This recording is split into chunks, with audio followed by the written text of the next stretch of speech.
called back to the Zeppeljärni Palace again? Ugh, seriously. What's the point in all these endless meetings?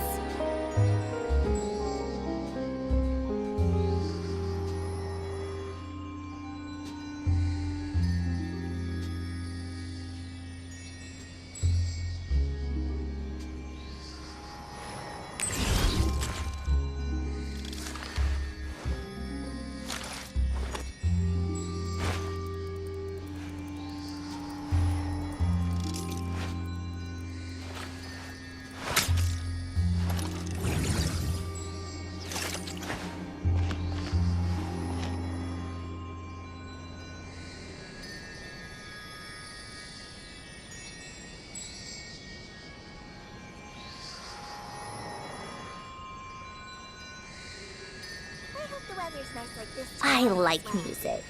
In fact, I've taught myself to play many different instruments.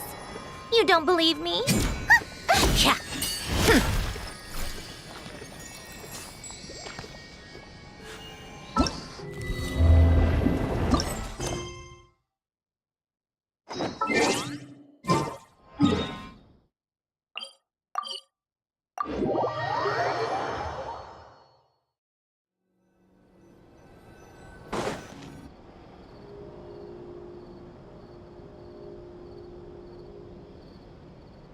See?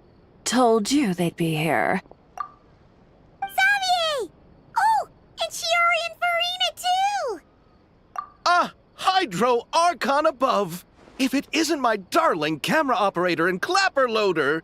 A very happy Fontanalia festival to you as well! I'm guessing you came back to celebrate with us? Yep, and help out too! Even though the last festival had some unexpected hiccups, making the film was still super fun. Since you're all here together like this, you must be planning on entering the competition, right? Of course! A celebration of the entertainment industry. No one who's anyone would choose to sit this one out. It only happens once a year, after all. Fontaine Fashion Week might be more my speed, but the film festival brings in a lot of orders and boosts brand recognition, so I wasn't going to miss out either. A few new awards have been added this year, too. Best Director, Best Costume Design, oh, and Best Camera Operation. Ooh, sounds like we've got work to do. Come on, tell us! What's Musketeer Pictures film gonna be about? Oh, about that. What's wrong, Xavier? What's with that look? Oh, man. You weren't scammed by some shady investor again, were you? No. Even I'm not naive enough to fall for something like that again. Besides, thanks to the fine people here, Musketeer Pictures has more than enough funds to shoot without investors. And yet problems persist. Huh? What do you mean?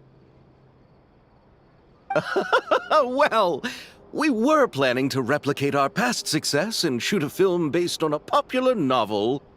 But as we were holding auditions for the female lead earlier today, a striking young mademoiselle wandered in by accident. Her disposition was simply ethereal, the look in her eyes somewhat melancholic. Oh, I wish you could have been there. The awe I felt can scarcely be put to words.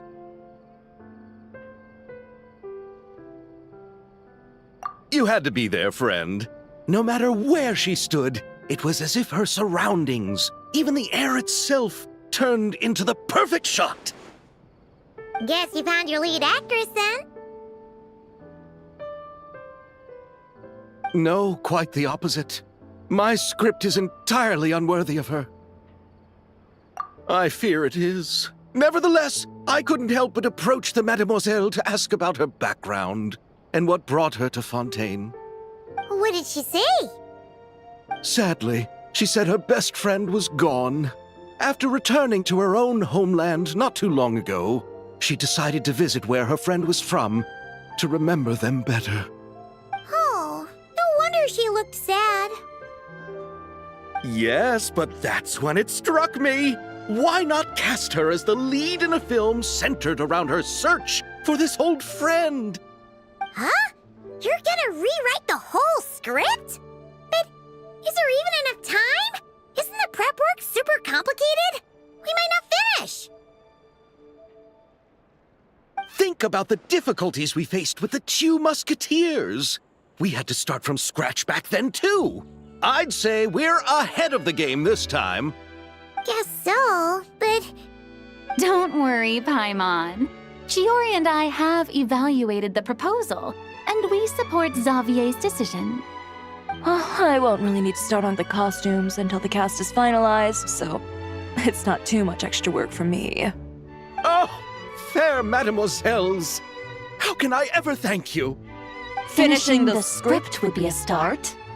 You know, compared to a commercial popcorn flick, I do prefer the idea of shooting a more artistic film. One that leaves a profound and lingering impact in the hearts of the audience. I agree. True trendsetters are the people who dare to go against the grain. well, leave it to Director Farina to have a vision. Honestly, though, the artistic passion of everyone at Musketeer Pictures is inspiring. Anyway, now that we've heard so much about this lead actress, Paimon's gotta know who it is!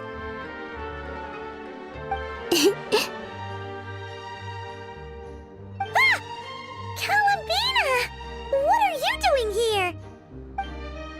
Hello. I was just walking past when I heard you talking about me, so I came over. Huh? You know Miss Columbina? Of course! Wait a second.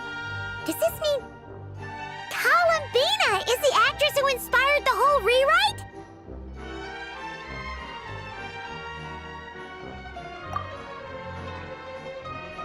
Yeah. Wait, so did you make the trip by yourself, Columbina? Yes. I mentioned how I wanted to visit other nations once things settled down in Notcry, remember? So I went to the curatorium to ask Never for advice. She told me about the film festival in Fontaine and said it might be fun to visit. I spoke to Lauma before I left too, and she thought it was a great idea to get out for a bit. It's just, I received quite different travel advice from the two of them. Oh? How so? Well, Lauma told me to go out and experience new things and make new friends. What a wonderful suggestion. That's how a trip should be. What about Nefer? She said, don't trust anyone and don't talk to strangers. Yep, that sounds like her. I can understand that too. It shows this Nefer cares about you a great deal, Miss Columbina. Yes, so I plan on combining their advice. All I need to do is turn strangers into friends, and then I can talk to them. Huh. That kinda makes sense, but also not. Hey, Chiori. Oh, look who's back. Happy Fontanalia Festival, you two. Oh, looks like we have a superstar in our midst. How about an autograph, Big Shot? Ha, very funny.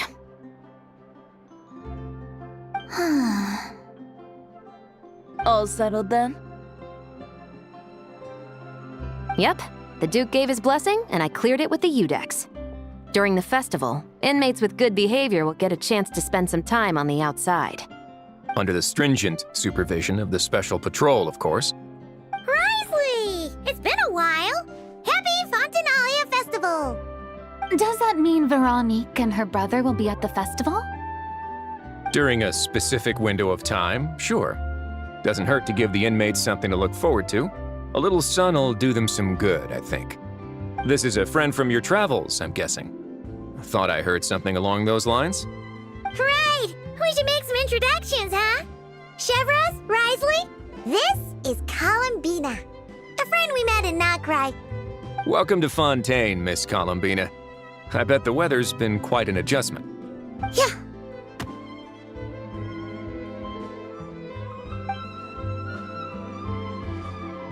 And not the good kind, I take it. No, I quite like it. It's a lot warmer than Nod Cry. Then what was the punch for? Oh, should I not have done that? The flowers that bloom here are so vibrant, and the people are so kind. I just wanted to become friends as fast as possible. Ah, so that was meant as a gesture of friendship. Is that right, Miss Columbina? Mm-hmm. Isn't that what friends do? Right. Might have been a bit premature in this instance, though. Your friend here is quite the character. Good thing we said something. You weren't seriously gonna go around punching every single person in Fontaine, were you? No, just the ones I wanted to be friends with. That's not... What Paimon's trying to say is, maybe keep the punches to a minimum until after you're friends with someone. If you say so. You're quite the character, Miss Columbina. So, are we friends? Of course. Any friend of the Traveler is a friend of mine. Yeah. Oof.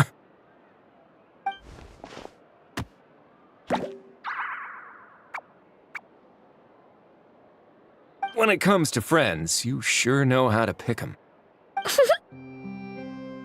So Miss Columbina is the lead actress I've been hearing so much about. The whole thing about her aura is starting to make more sense. You gonna be part of the film this time too, Shivers? That was the plan. But now that Mr. Xavier has changed the direction, I don't think I'm in quite as many scenes.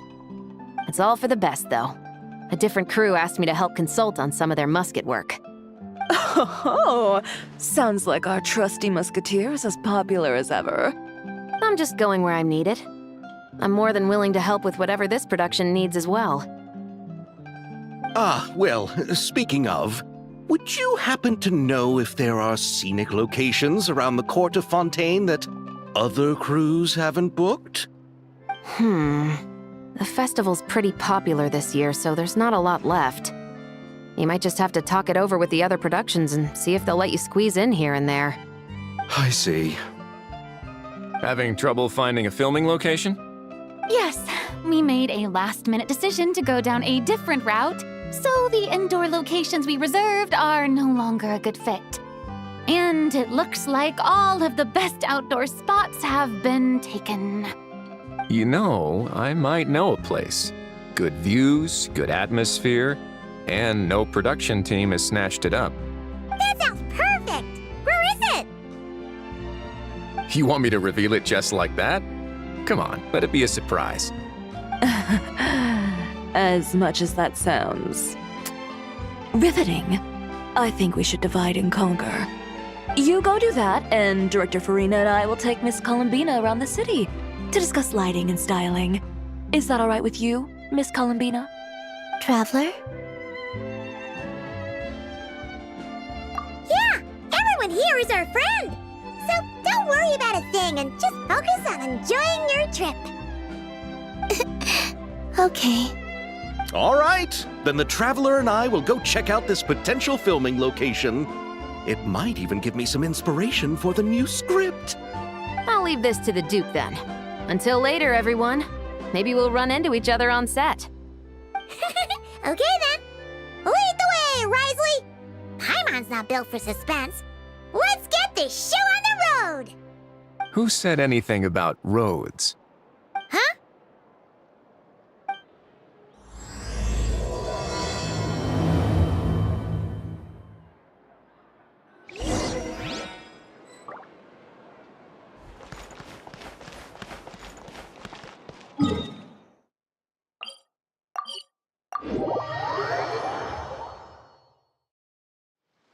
No way! You brought the wing-o-let up to the surface? It'd make quite the grand backdrop for a film, don't you think? Paimon's more focused on the fact that this thing is supposed to be underwater, inside the fortress of Millipede. True. And keeping up with the maintenance on a vessel this big is a lot of work. It takes a crazy amount of manpower just to keep it up and running. Oh, Paimon kind of thought it just sat there until you needed it. I wish it were that simple. The truth is, the maintenance costs on this thing are substantial, so we decided to rent it out during the festival to earn some extra mora. Besides, the inmates are the ones who keep it in good shape. Seeing the fruits of their labor put to use is a good form of social rehabilitation for them.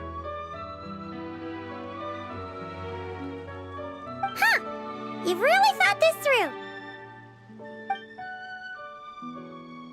What you think, Xavier? Is this a good place to shoot? Ah, I've got it! Good messieurs and mesdemoiselles, I've got it! Gonna take that as a yes. The beginning is the hardest part, and the opening of this film has been eluding me, but now I know just how it should start. Glad to hear it. Thanks for bringing us here, Risley. Don't thank me just yet. This isn't quite a done deal. Huh? Not a done deal as in someone already rented it out? You said no other production teams had snatched it up! This person isn't affiliated with a production team. The rental fee was high enough to scare off plenty of other film crews, but she didn't blink. Made quite the generous offer, and didn't even attempt to haggle. Do you know what she plans to use it for? I'd like to at least have a rough idea before going in to negotiate. I didn't ask for the details, but I did see what looked like a fishing permit and a business license on her desk. My guess is she's planning on using it for some kind of restaurant or aquarium. A floating restaurant is sure to attract people, but an aquarium sounds cool too. The views from the ship make it a great spot for a date. The winglet might not be under my command right now, but it's always nice to see her admired. A film is sure to drum up some good publicity as well. I do hope we can work something out with the current captain. Well, guess we should head over and talk things out then. Best of luck.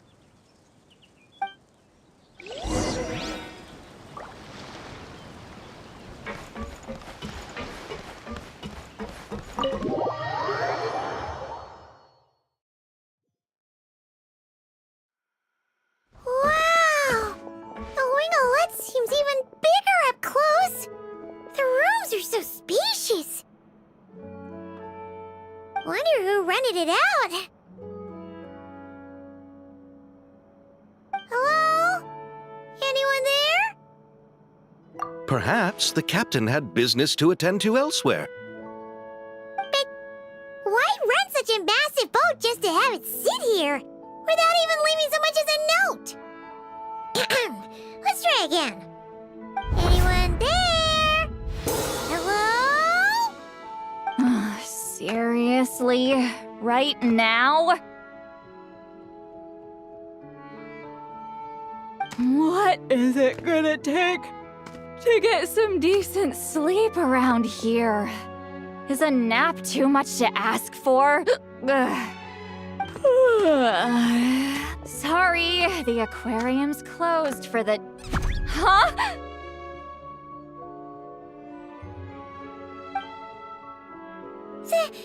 See Lolly? Traveler! Paimon! Hold on.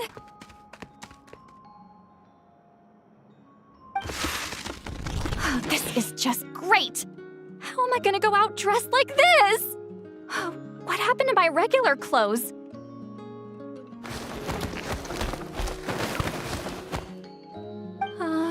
The wash!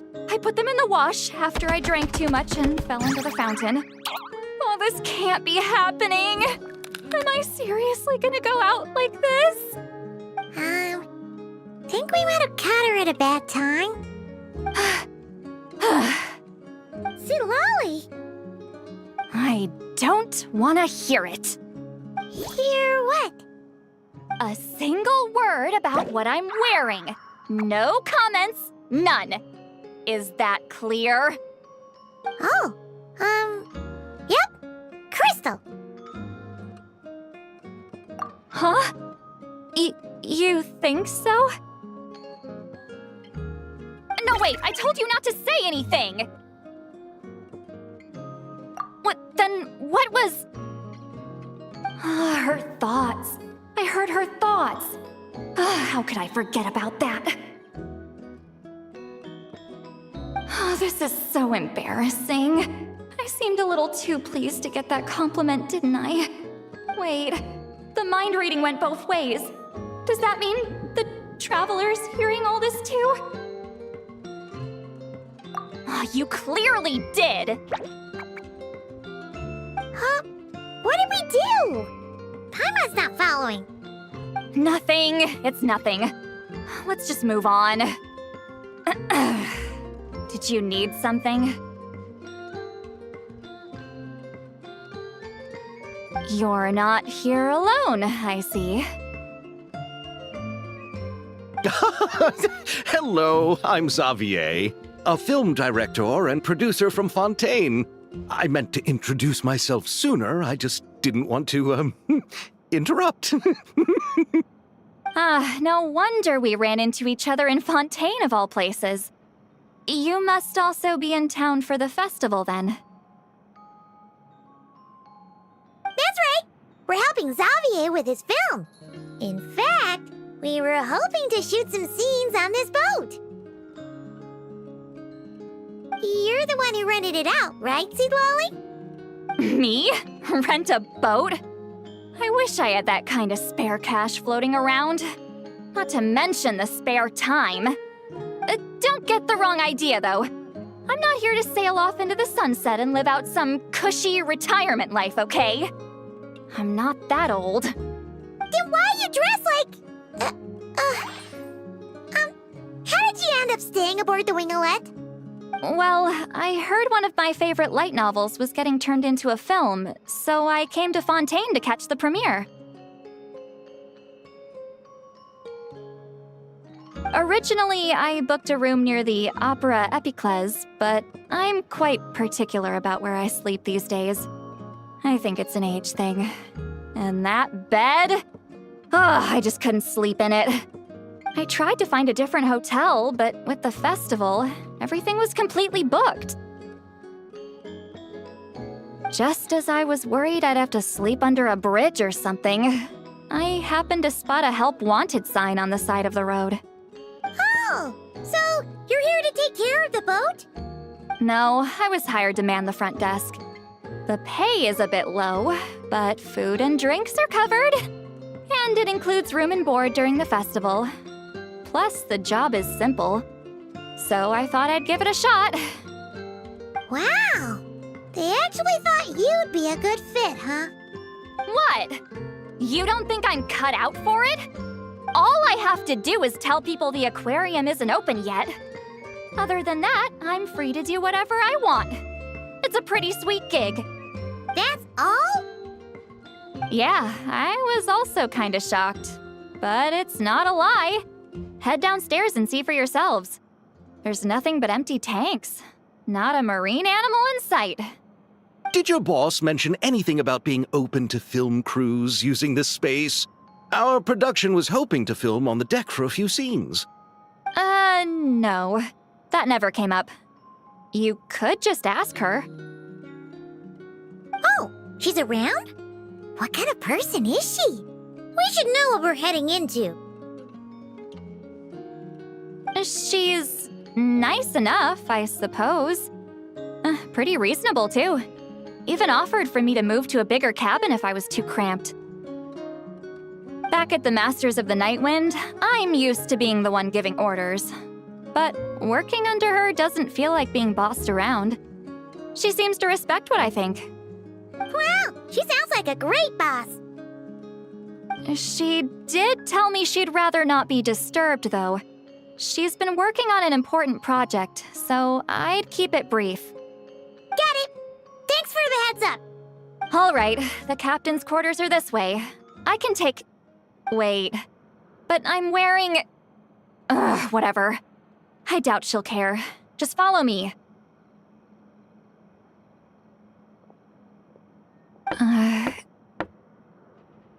Miss Guillotin? These visitors were hoping to ask you about something.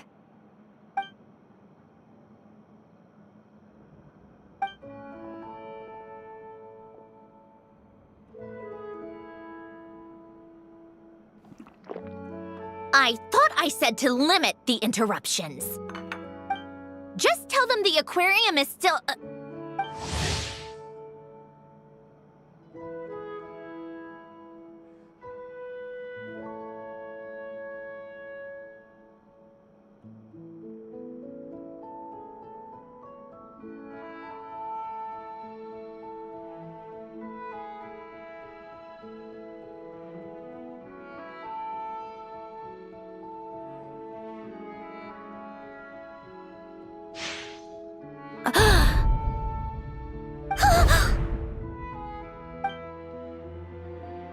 Sandrone, you're here? Huh? You know each other? Are you okay, Sandrone? Do you still remember us? Everyone was so upset after what happened. We all missed you so much.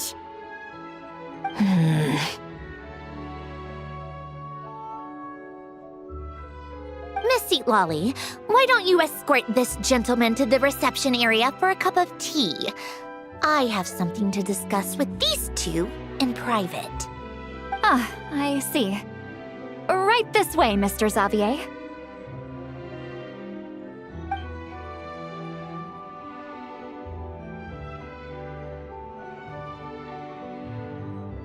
Sandrone? I really can't go anywhere without running into you two, can I? Are you okay? During the battle, your core, it was... Destroyed by that bastard Dottore. That's right. But as you can see, I'm fine now. No major issues. Or at least, there shouldn't be. Oh, what a relief! Oh, why didn't you tell us sooner? Or come back to see your friends? Now that I have the chance, I just want to say... Thank you for saving me. Huh? Don't get the wrong idea. I only saved you so we could complete that formula and defeat Dottore once and for all. Even if he did crawl back from the grave to make us all miserable again. That doesn't matter. You're still a hero. All right. But it wasn't just me. All I did was lend my brilliant mind to the cause and take care of one part of the plan. Although, I'm not denying it would have fallen apart without me. You got that right. You're amazing. But how did you go from a, From a lifeless pile of scrap to looking like this? Well, my mom was trying to put it a bit more gently, but yeah. Where do I even start?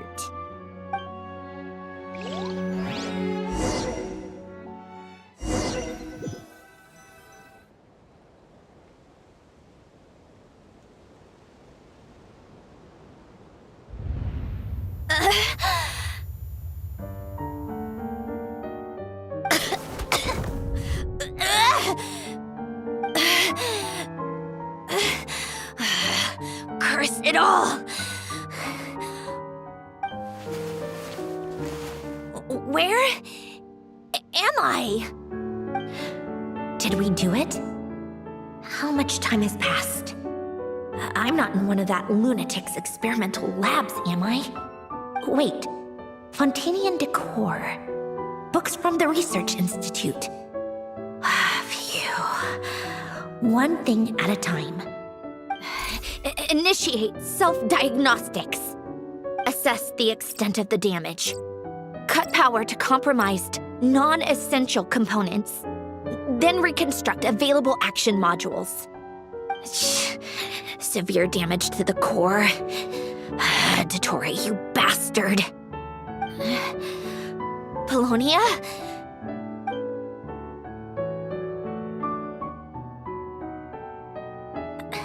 Polonia, wake up! Activate!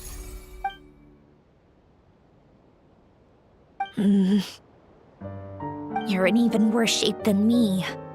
Internal gears and energy circuits are barely intact. extreme damage to the core, just like me. Rebooting is off the table.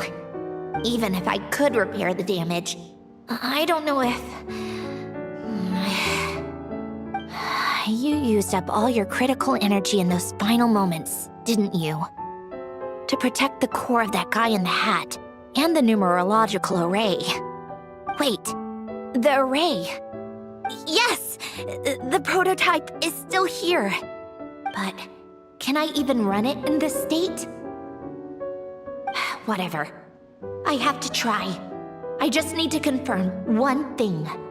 Activate the numerological array. Connect the computing core to my body. Just like I thought. It needs too much computing power.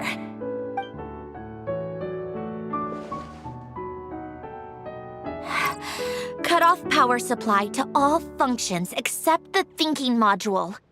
Please. I just need to ask one question. Initiate query regarding the 3 moon sisters.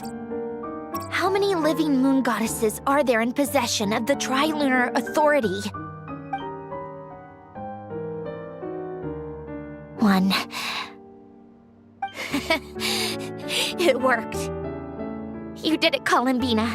You made it back. But how did I survive?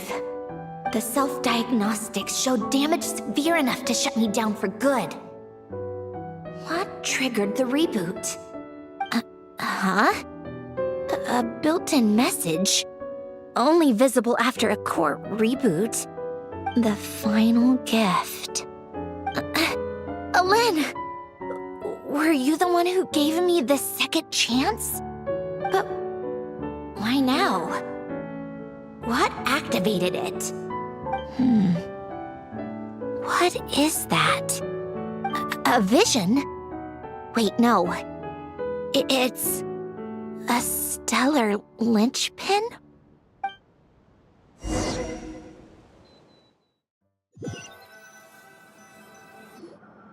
A stellar linchpin? What's that? You can think of it as a rare kind of vision.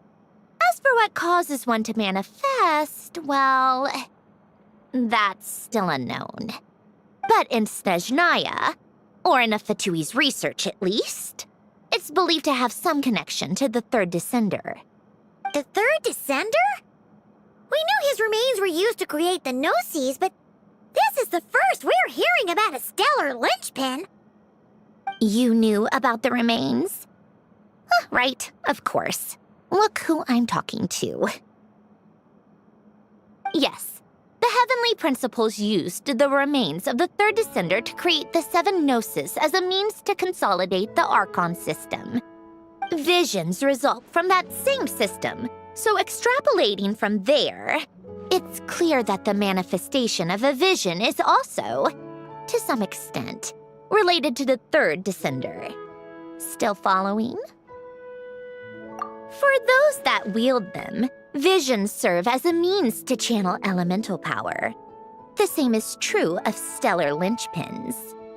The difference is that, when wielding elemental energy, stellar linchpin users often exhibit a unique kind of power that seems to come from beyond to that.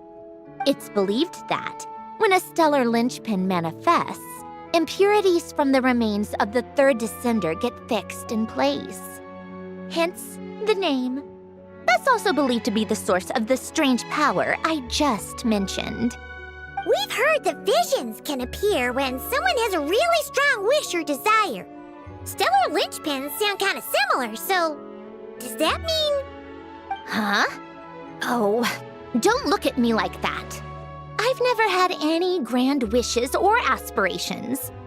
Just a list of things that drive me up the wall. So if you're asking why this thing appeared, I have no clue. All I know is that without it, the gift Alen left me, this built-in second chance, never would have triggered. The damage to my core was too severe.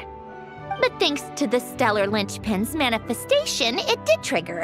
And after my core rebooted, I was able to repair the damage to my body. I also managed to import the numerological array, along with some of Polonia's surviving algorithms, into this form. Wait, does that mean Polonia is... Yes. Unfortunately, Polonia is...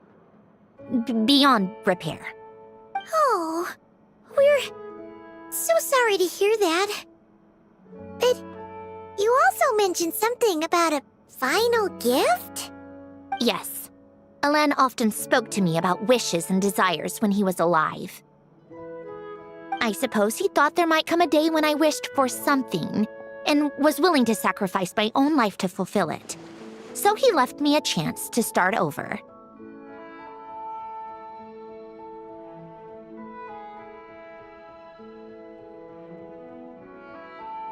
No, never. Alain once said I was his proudest masterpiece. That might sound boastful coming from me, but it's also an undeniable fact. After Alain died, I started studying how Polonia and I worked. Polonia is essentially a computational machine, so it wasn't difficult to figure out the mechanical principles there. But when it came to my own structure, that's when Alain, the Lord Artificer's true greatness, struck me once again. I attempted to imitate it when I created Catherine, but in the end, she turned out to be nothing more than a superficial replica. What? But his creations go. Catherine is super impressive. We were shocked when we first found out she was a puppet. No, she's nothing compared to what Alain was able to create. Some of the mechanical principles of my own core are still a complete mystery to me. Keeping that gift hidden wasn't even a challenge for him. Just a shame I had to waste it on fighting Dottore. I just couldn't stand the thought of him coming out on top.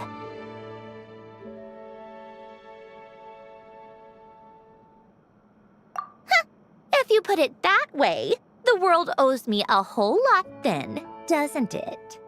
Wait, but all this still doesn't explain what you're doing here. Risley said you rented the ship and even had some kind of fishing permit? That's because I'm trying to go back to the place Alain and I lived when he was alive. My former home, I suppose you could say. The second chance wasn't the only part of the gift. According to the message, Alain left me a few other things that are stored in the house we shared together. I'm hoping that whatever he left me can help fix certain anomalies in my rebooted core, and help me understand why I received a stellar linchpin in the first place. Okay, so go back then. What does that have to do with fishing? And to think I'm talking to the saviors of Fontaine. Did you forget that the water levels have been rising for centuries? I can't just go back to the place I used to live because now it's underwater. Oh, right. With the rising water levels and changes in terrain, it's not just a matter of finding where it is, but also clearing away any sediment or debris. But Fontaine law prohibits unauthorized individuals and organizations from excavating underwater ruins. A Melazine caught me the minute I even made an attempt. Why not apply for authorization then? And face the endless slog of Fontainian bureaucracy. No thanks. Besides, I'm a Fatui harbinger. The diplomatic implications alone would be enough to give the gestionnaires at the Palais Mermonia a headache.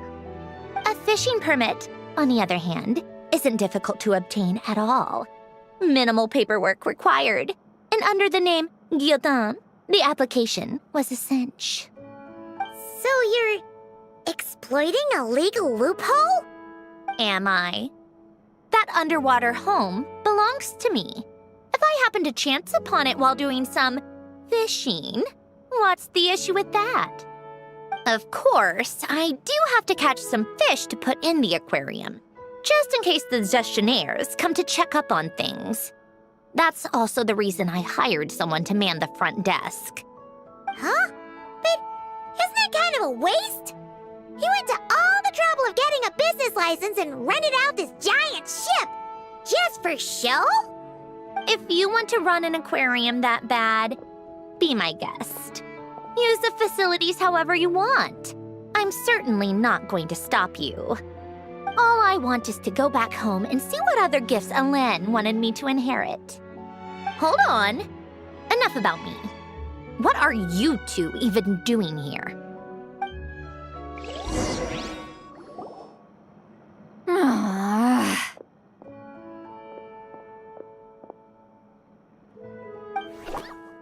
Seriously?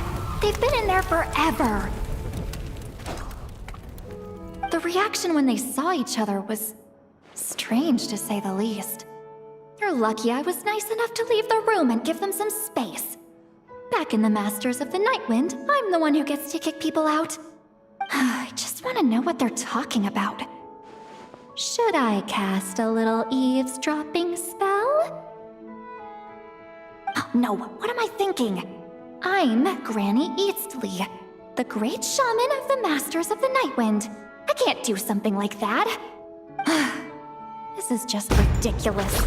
Making me wait out here for so long? Where's their respect for their elders? Oh, here they are. Were you back there arguing or something? What took you so long? The two of you are already acquainted with Miss Guillotin, then? Oh, yep. But don't worry, we got everything sorted. Sandrone agreed to let us shoot on the ship, but it has to be when she's not here. When she's not here? That's right. You'll excuse me if I didn't exactly ask for this little reunion. I wasn't planning on seeing anyone. Like I said, my core is severely damaged. Even with the gift, there are anomalies that are making things unstable. I don't even know if I can continue to function without issues. So the priority is to fix these anomalies and get answers to my own questions. Then, I can see the people that need seeing. Anyway, just let Sandrone know when you plan to film Xavier, and she'll, steer clear. I do hope I'm not causing Miss Guillotin too much trouble. No! She just wants to keep a low profile for her own, complicated reasons. She doesn't want anyone else to know she's here. Understood. I'll be sure to keep that in mind. Oh, and see Lale? Huh?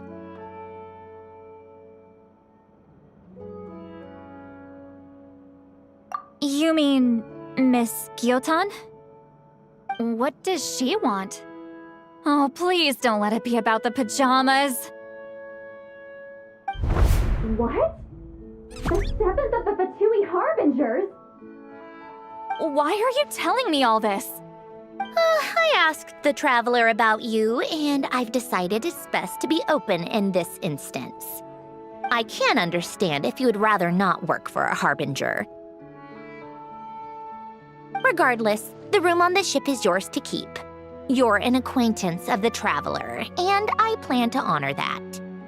Wait, she's actually nice? It's not a problem. The captain also worked for the Fatui, and he helped Natlan a great deal. We know that there are good people among your ranks. Besides, I've been around long enough to know what it means to earn one's keep. This isn't Natlan, and I don't expect special treatment. Besides, sitting at a desk isn't exactly back-breaking work. I appreciate that perspective, great shaman. Seat Lolly. Just call me Seat Lolly. That title makes me sound so... old. Well, Seat Lolly, the Traveler and I are looking for something, so we'll be heading underwater together soon. I'll leave the ship in your care while we're gone. Together? How often? Not too often. We're heading out in a bit, but I'll be available if you need something. You couldn't, go alone? I wanted to, but she was concerned about my physical well-being. So she offered to come with. Guess my mental well-being means nothing then. Huh?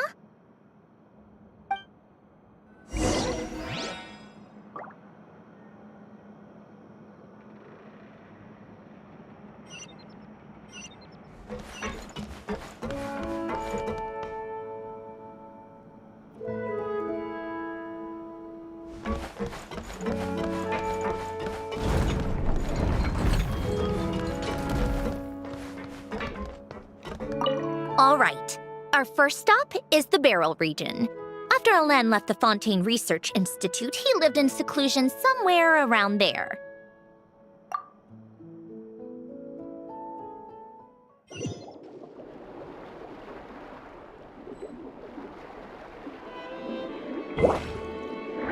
Huh.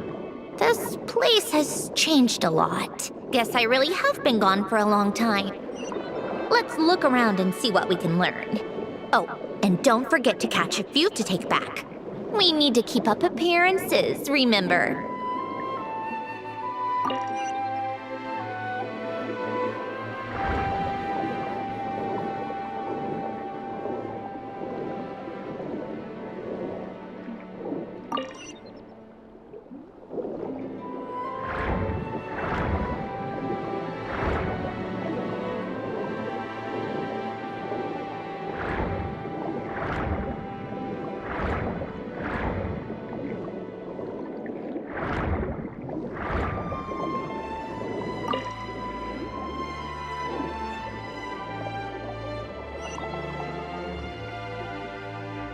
Poisson isn't too far from here, right? It's all a bit nostalgic, I guess. Back when I lived here, all this was still above water. All right, I have a general understanding of the terrain changes and sediment accumulation. We can stop here for now.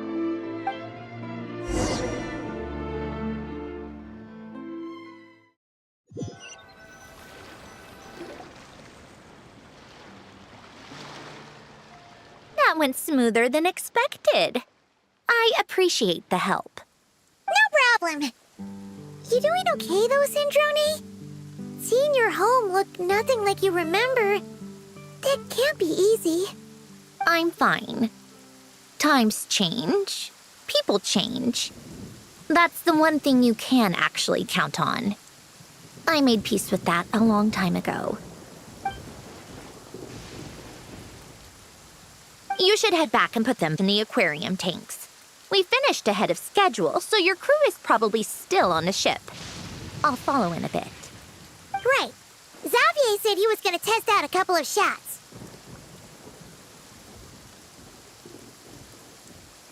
I'm sure.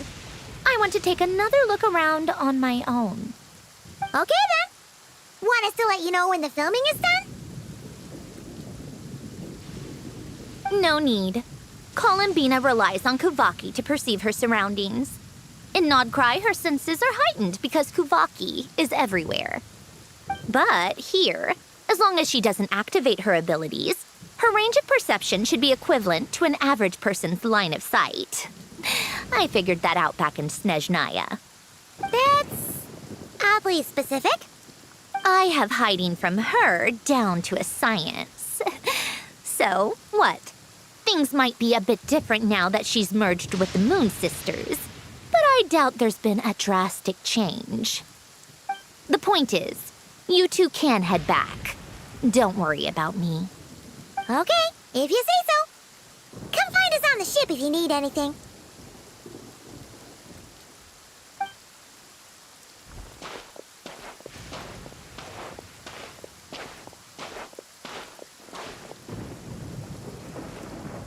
What did you leave for me, Alain? Did you know I would come back? Or did you make it so I would have to?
doing over there? Oops, sorry.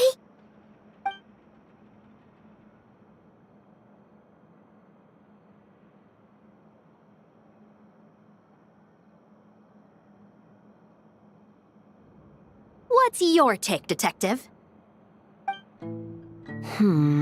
Bullet wound to the chest. Gunpowder residue on the clothes. The victim must have been shot at close range.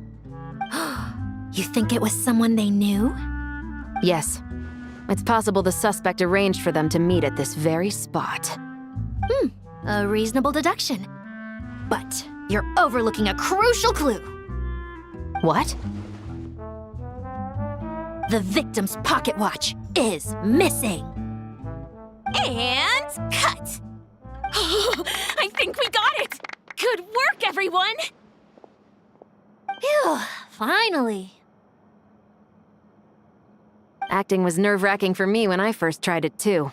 Just loosen up, and you'll get used to it in no time. Severus! Charlotte!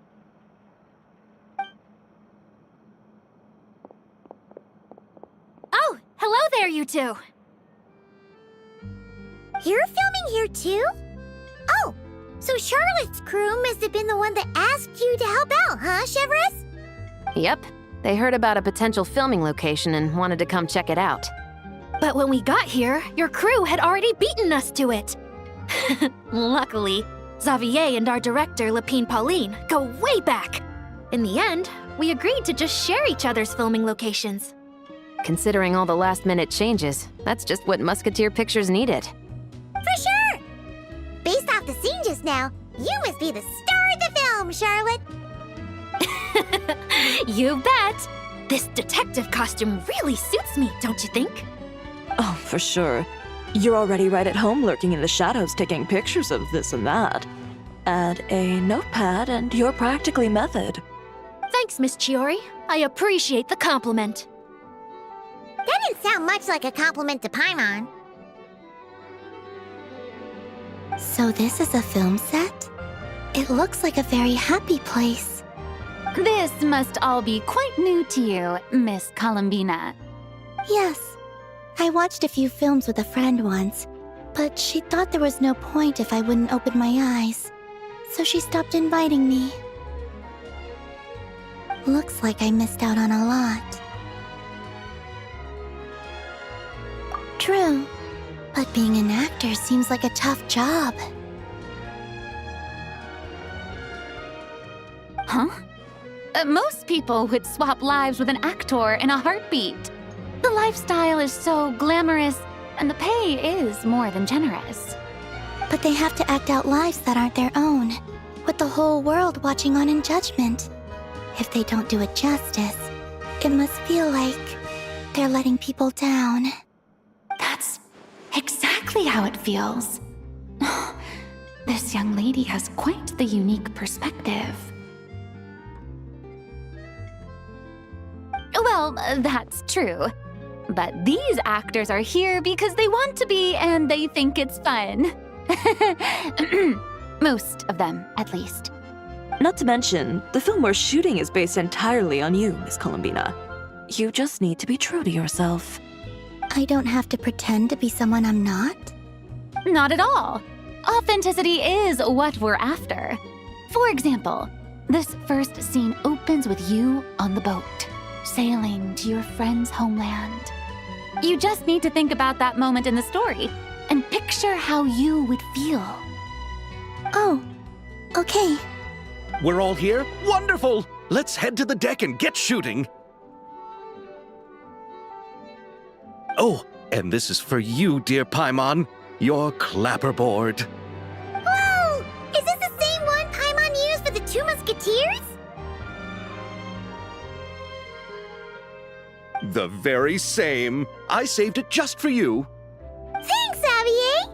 Feels like being reunited with an old friend. Of course! That said, I have a different job in mind for you this time, traveler. Our film is focusing on a single protagonist, so conveying the subtle changes in her state of mind is of the utmost importance. In addition to the actor's own performance, another way we can convey that is through lighting. Huh? But there's already a lighting specialist, isn't there? Yes, but it's clear the Traveler and Miss Columbina share a deep bond. You might have a better chance of understanding her frame of mind in certain scenes. Oh, that makes sense. So, what do you say? Willing to take on the role of lighting specialist? It's settled! I leave the job of translating our leading lady's inner thoughts in your capable hands.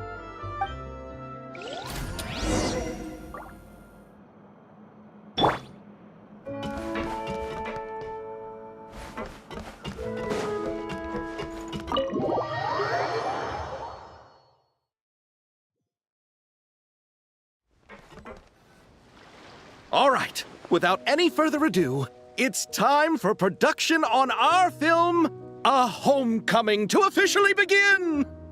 Turning it over to you once again, Director Farina. All right. Positions, everyone. Camera operator, clapper loader, get set up. Let me know when lighting is good to go.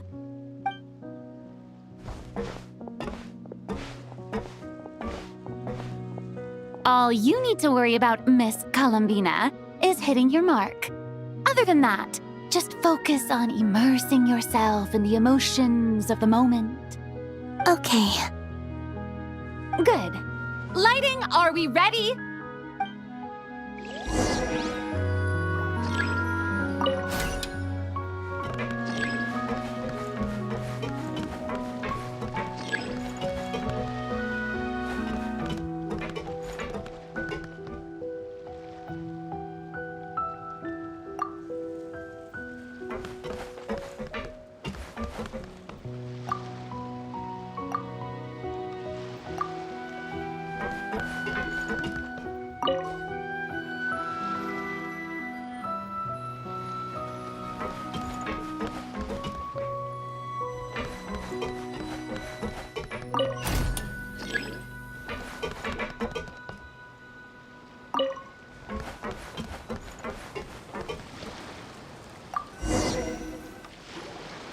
Ready. All right, quiet on set. 3, 2, 1, action! This is her homeland. Columbina. Cut! The emotions I'm looking for were definitely there. Let's just try to keep it a bit more natural. Oh, but definitely keep that gesture at the end. I loved how real it felt. You looked genuinely moved. All right, if you're ready, let's go for another take. Miss Columbina?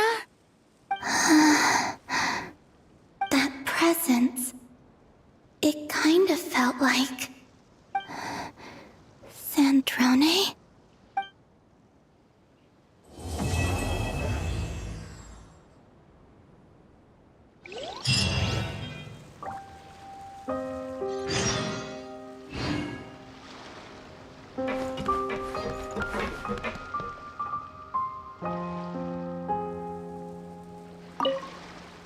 Terrific performance, Miss Columbina! Truly excellent work. Thank you, Director Farina. You really don't mind me not taking off my eye mask? Not at all. Xavier and I already talked it over. The character is based on you, so there's no need to change what you're accustomed to doing. Besides, the mask could become one of the defining traits of our film's leading lady. Just like you suggested, we'll leave the reveal to the more important moments.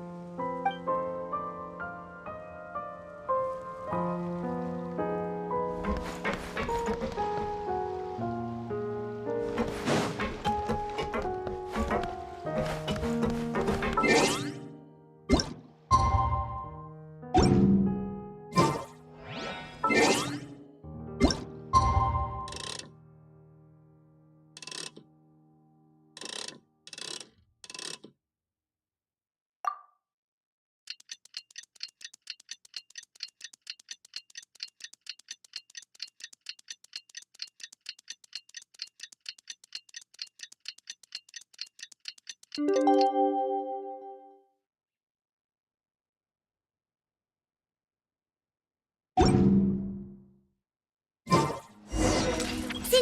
said that if everything goes smoothly, we should be able to pinpoint the exact location of her home today.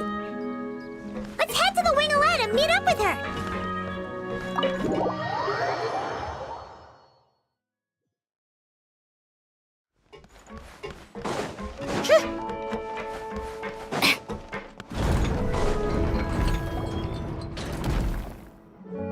Ah, you're here. We should get going then. Xavier and the others should be filming soon. How's it going? Have you managed to figure out the location of your home yet? I've narrowed down a few potential locations. We just need to take a sample from each one. Once the equipment analyzes them, we should know the exact location and where to find the entrance. Great! We should get started then.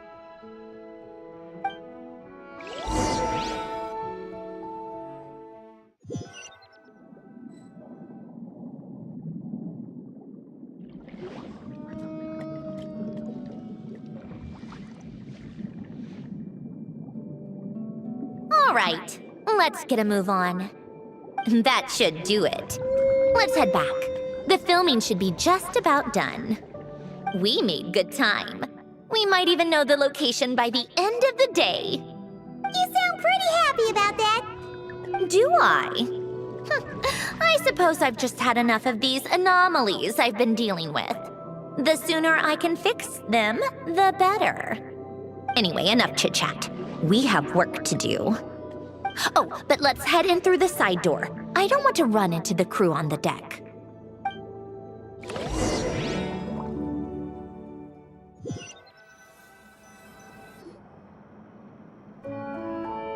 All right, now we just need to wait for the results. Since we have some time to kill, I suppose I might as well see how this aquarium of yours is coming along. You seemed quite enthusiastic about it, after all. It's really coming together.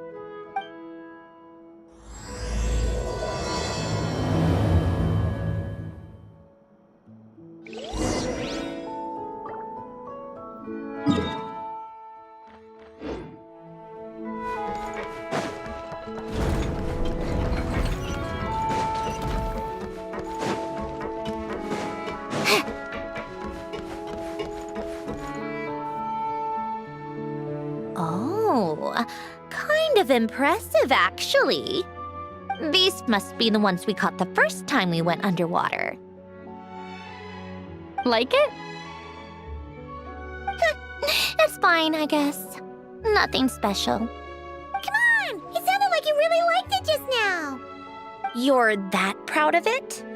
Is this a sense of accomplishment or something? Well, yeah. And it's pretty. You know it's gonna be gone soon, though, right? What do you mean? After the festival, this ship will be returned to the fortress of Meropide, and this aquarium will be no more. So? So, no matter how much work you put into this place, once the festival is over, it's all just going to disappear. But not making the most of it when we have the chance is an even bigger waste. But if you know it's all going to be gone one day, why even bother? Well, because Because you still get to keep the things you gain along the way. And those are things that can never be replaced. Doesn't that make losing them even harder? well, if you put it like that. But the happy memories we make along the way last forever. You just have to take a more glass-half-full perspective. Not to mention, everything we do here is going to be on film, so it'll still live on in some shape or form. And when you look back on it, only happy memories will come to mind? Exactly. So it's about finding joy in the process itself. Traveler, you're back already? What's wrong with that? You say that like it's terrible news or something. How did you get here? I didn't see you on the deck. Oh, never mind. We need to help Miss Guillotin hide ASAP. The crew is heading over here to shoot any second. What? They should be done by now. There was a mishap earlier that cost them some time. I was waiting on deck so I could warn you the minute you showed up. Anyway, you should head back to the captain's cabin right away. They're gonna be here any minute now. Finally! That's a wrap for the scenes on the deck. Wouldn't have taken half as long if the wind hadn't snapped our equipment in two. Uh-oh! Too late! Change of plans then. You'll just have to hide. Hide? And where exactly am I supposed to do that? Oh, there's a box over there! You can get in that! Huh? You expect me to... Do I need my makeup done for the next scene too? For the love of... Let me see. Maybe just a quick touch-up. Huh? Traveler in Paimon? What are you doing here? I thought you took the day off to take care of something. Huh? Oh, well, it didn't take as long as we were expecting, so we came back early. What about you guys? You're still not done shooting for the day? No, we ran into an issue that, set us back. It meant Miss Charlotte's crew wasn't able to wrap either. We both still have scenes to shoot in this aquarium. Oh, that's not ideal. For several reasons. Let us help then. The sooner we wrap, the sooner everyone can get some rest. All right. Thanks, you two. Miss Charlotte's crew can go first then. If I'm not mistaken, you still have a night shoot later. Thanks, Director Farina. Of course. Fellow artists should help each other out where we can. Agreed. Well then, camera, lights, get set up. Actors, give your lines a quick once-over. Let's try to get this in one take.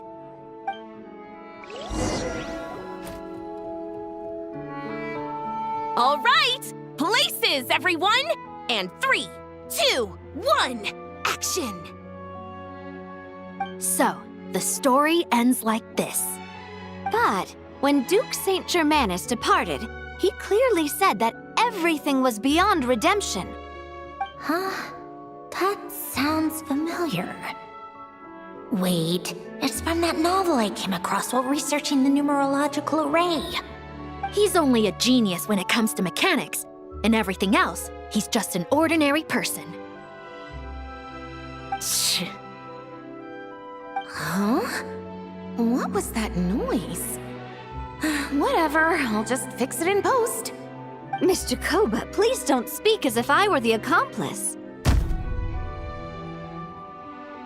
Not so hard. This box isn't sturdy enough for that. This is why I keep saying, don't put too much trust in Clockwork Mecha. Unlike humans, machines don't have a heart. A heart? That's right. It's what's on the inside. It's also referred to as someone's soul, or likened to free will. You can think of it as a person's core, what makes them unique. In general, though, people don't believe machines are capable of having a soul. You said my emotion module was faultless. It is, but that's not quite the same thing. Do you think I have one then? A heart? I don't think so.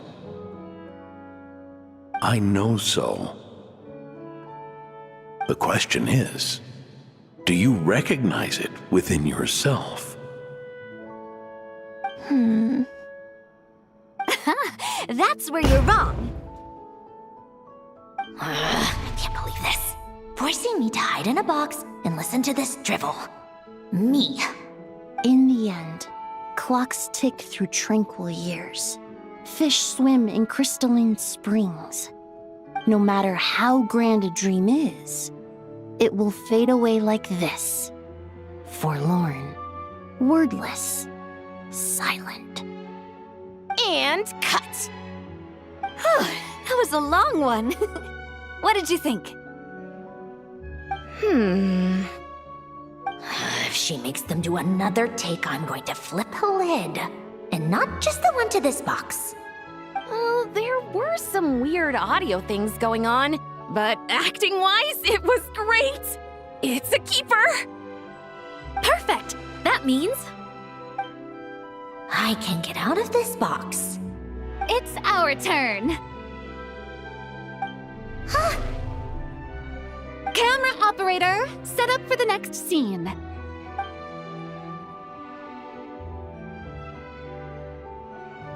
In this one, our protagonist peruses an aquarium in a foreign land and gets swept up in memories of her friend. So, in terms of lighting, that's the vibe we're going for. Got that? Shoot. Paimon thought there would be a break and Sandrone could slip away. What are we gonna do now?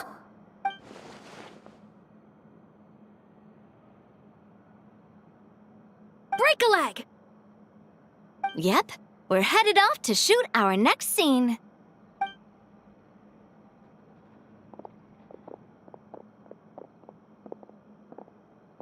All right, quiet on set. We're about to start rolling. Ready, Miss Columbina?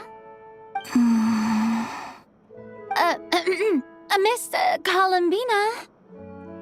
I think she would like this. Quick, we should roll on this. It doesn't forage with the others or prey upon its smaller kin.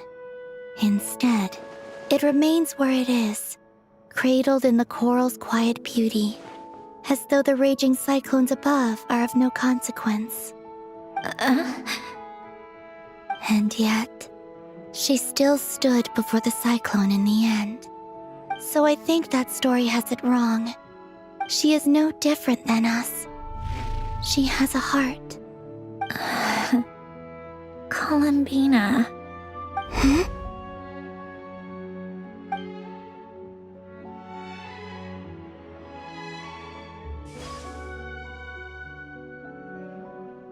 Uh-oh, is she onto us?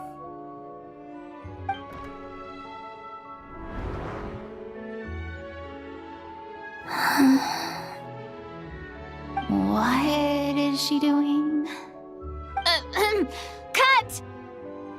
You okay, Columbina?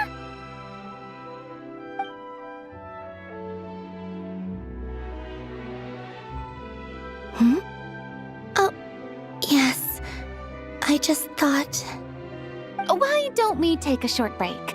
It's been a long day of shooting so far. That last take was beautifully organic, though. We can use it as is. No need to go again. Thanks, Director Farina. But I'm fine to continue. You're sure? In that case, let's shoot some quick B-roll. Then we can move to our next outdoor scene.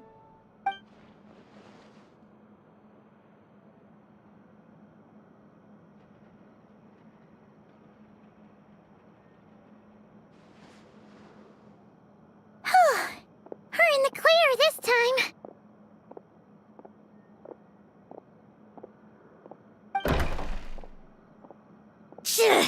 Ugh! Absolutely suffocating. You okay, Sandrone? Right as rain. Come on, let's go check the test results. It's time for me to go home.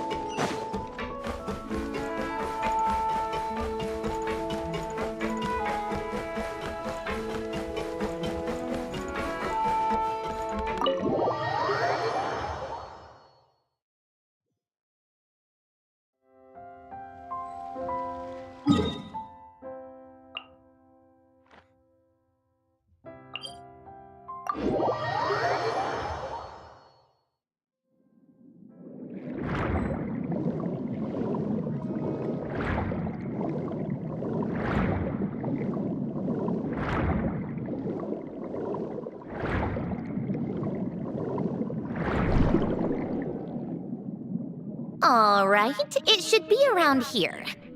Give me some space. I'll activate the water insulating mechanism.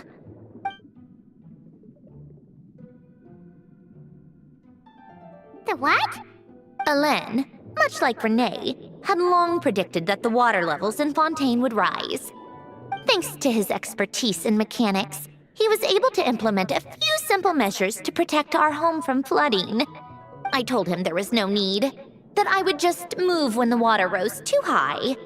But it would seem he knew a day like this would come.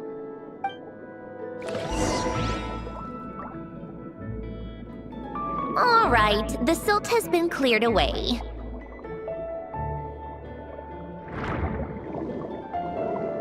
Go activate the mechanism for the first sluice gate. That will fill the empty middle chamber with water.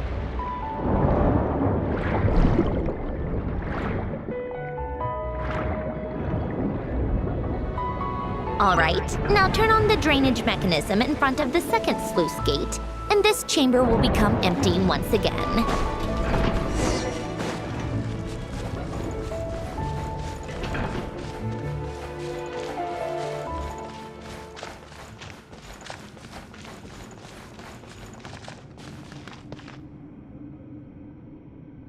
So, this is where you used to live?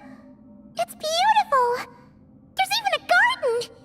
Back when I lived here, it was my job to tend to the potted plants and flower beds. Still growing strong even after all this time. Who would have thought? If the weather was nice, I would take Alen out in his wheelchair and we would go for a walk.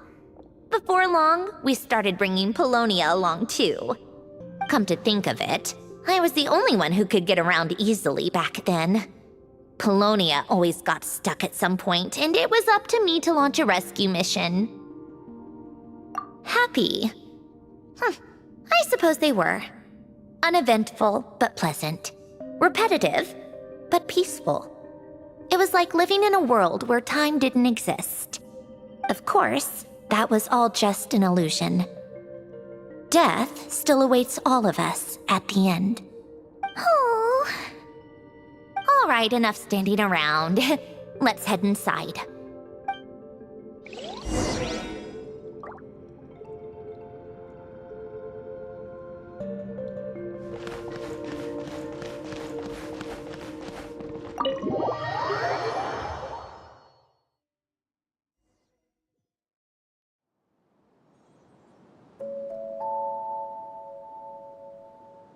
Yep, this place is exactly how I left it. Nothing has changed. What is it? Huh? How did you get... Oh, Arlecchino gave it to you, didn't she? And you... read the whole thing. Just so you know, a lot of that was written a long time ago. At that very desk, to be exact. Anyway, since you've already read it, you should just hold on to it. I can always start a new one. Well, feel free to look around. I'm going to start looking for the gift Alen mentioned. Oh, but be careful with the stuff around here. I'm not saying you can't touch anything. Just try not to choke on the dust. A warm hearth.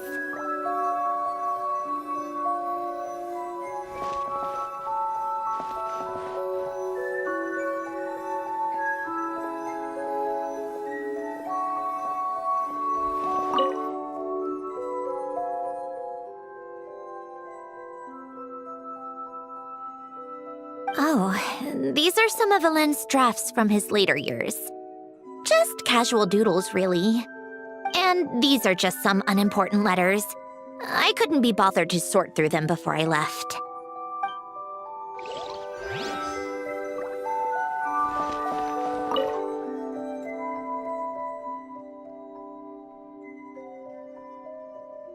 Oh, I played with these when I was little. During the first few months after I was created, I mean. At first, Alana and I would play together, but it didn't take long for me to become unbeatable. So, Polonia and I played together instead. Yeah, these don't look like Paimon's kind of games. Logic and math puzzles? Those happen to be my specialty. It's been so long. What do you say? Should we play a few rounds? Let's go with this one. The gears on the left are stacked from largest to smallest. The goal is to move them to the other side in the fewest number of moves. Just remember, you can't stack a bigger gear on top of a smaller one.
Need help? You seem stuck. This should go here, then this here, and done.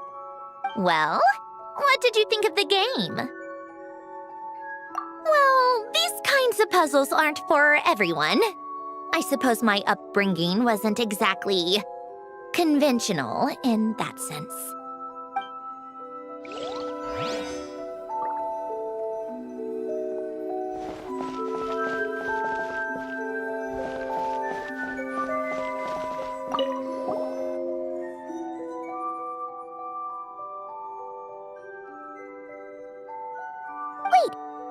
The people in this picture look kind of familiar.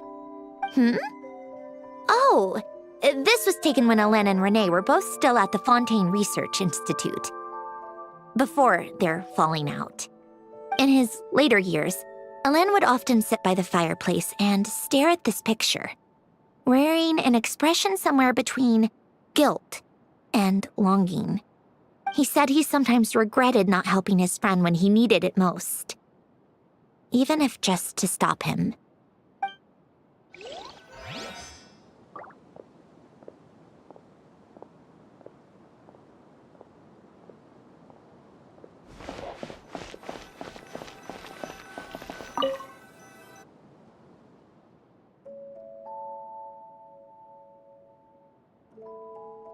This was Hélène's workbench. Later on, of course, it became mine. It's where both Polonia and I were brought to life. Before Hélène was bedbound, this is where he would teach me about mechanics. I would sit and listen, chiming in with questions here and there. Later on, when he got too sick, I took over and would work on Polonia here. Wow! This house is filled with so many memories! It's so cozy and charming! You should have seen it in its prime, when people actually lived here. A lit fireplace, a steaming cup of coffee. That's the real deal. You know, we also used to have a mechanical piano that Hélène built. Ooh! How chic! Hélène never played it much. He probably wasn't able to at that point. But I managed to teach myself. Music theory is essentially math after all. Once you learn the patterns, it's not really that difficult. I loved perusing Hélène's collection of classical music. The chords and harmonies felt like individual mathematical puzzles. It was fascinating, so I did some composing as well. But as Hélène continued to deteriorate, even the sound of music began to grate on his nerves. So I got rid of the piano. Aww. Back then, I assumed a piano was like an ordinary clothing rack, commonplace in every home and easily replaceable. It was only after I left that I realized how hard a good piano is to find. Enough about that. Hélène's gift should be just in here. The only things undisturbed before I left were a few of his personal belongings.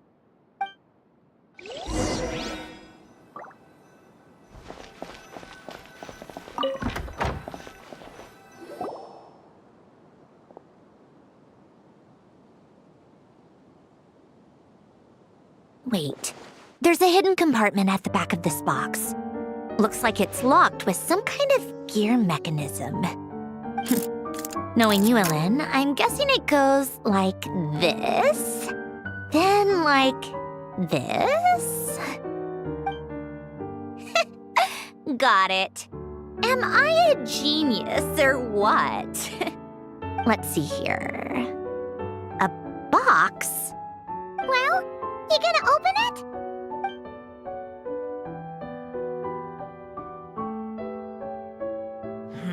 It's heavier than I was expecting. Just how much stuff is in here?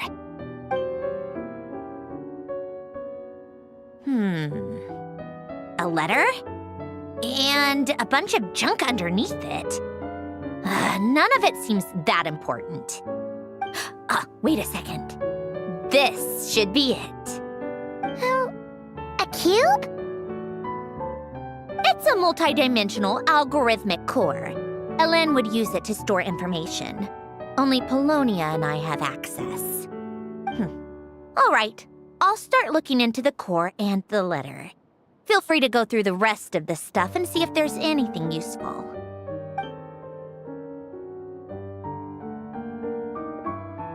Okay. Hold on. There's another picture in here.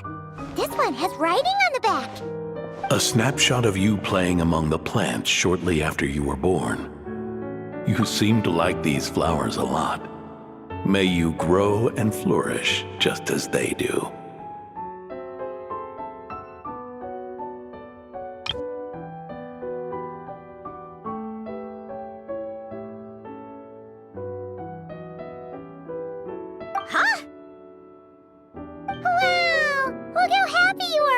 picture.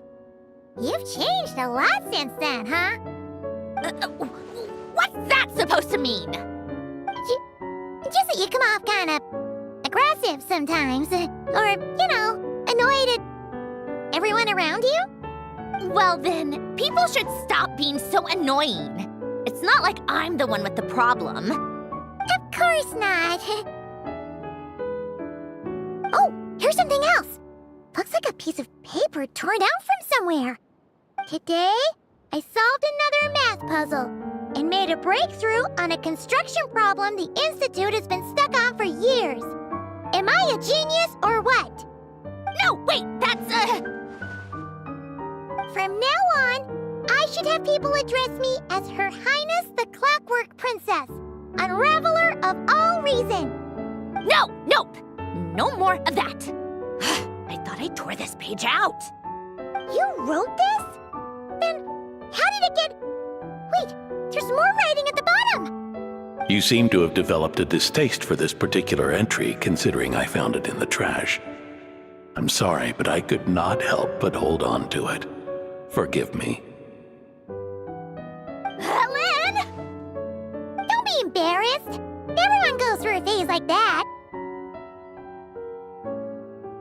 Nonsense. I wasn't even the one who wrote that. It must have been Polonia. That's enough. I told you it was Polonia. You know what? We're done with this. No more rifling around in the box. Just put it down and let me read the letter. To my little clockwork princess.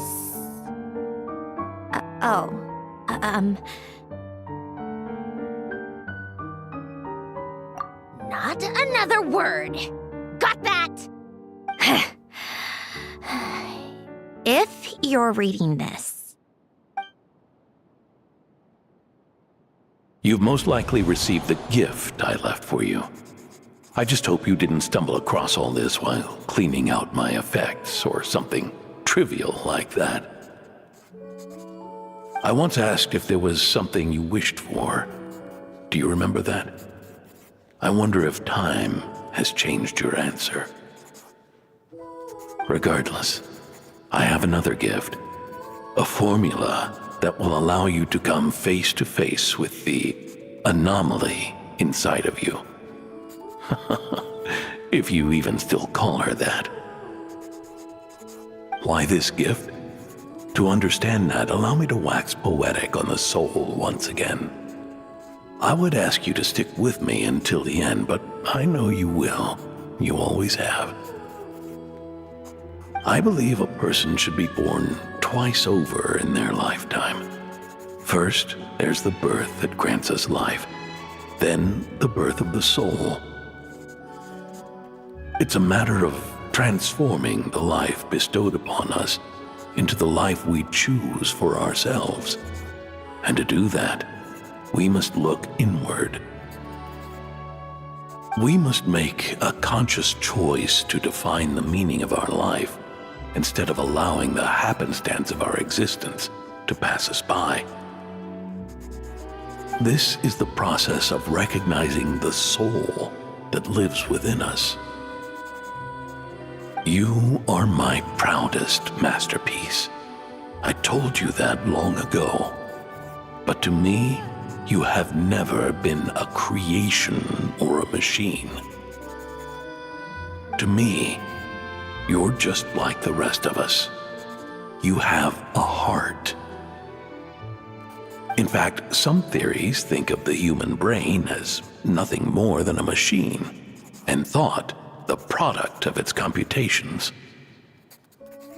So you see, perhaps we're not so different after all.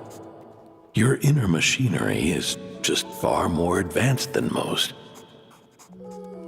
No matter how one looks at it, the heart is a complex thing, a place where logic and reason collide with our emotions. Your computational capacity allowed you to become sentient and develop logical reasoning, but it also granted you something that on the surface, might seem contradictory. Emotions and logic often clash with each other, and those instances of discord can accumulate over time. That is the source of what you refer to as the anomalies within you. As you told me once, you've always known what you don't want, yet you've never wished for anything in particular. Similar to how a blind person can feel when a part of their body is in pain without being able to fully visualize its form, such is your relationship with your soul.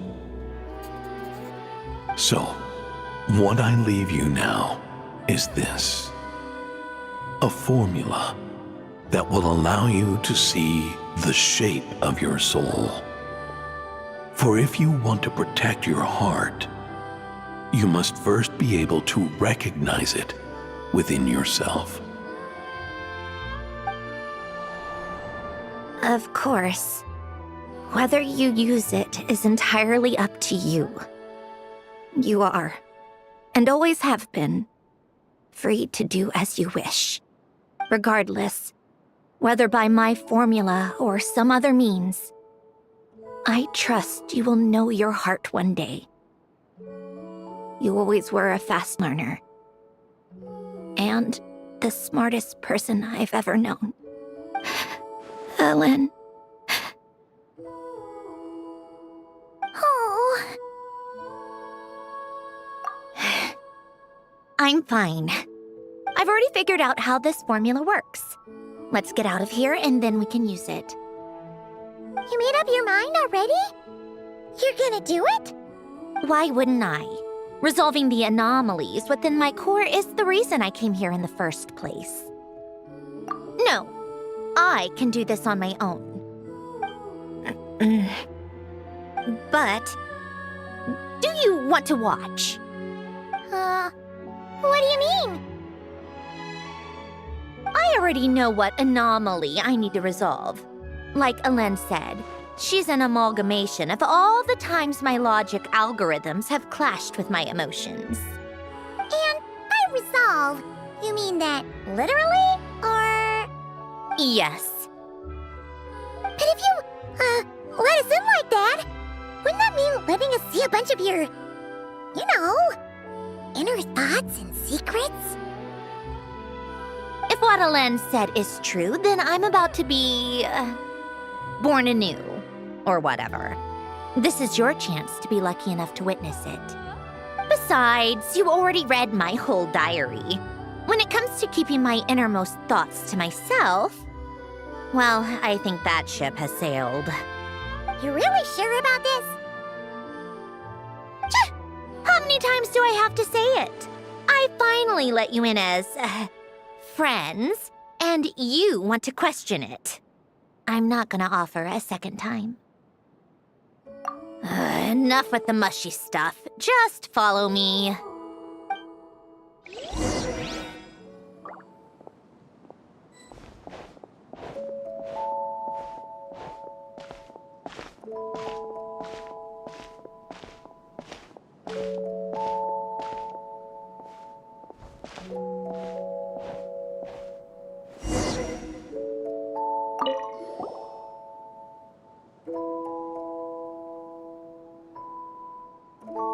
Right. With the numerological array, I can construct a simple formula that will allow you to experience what I see and hear in real time.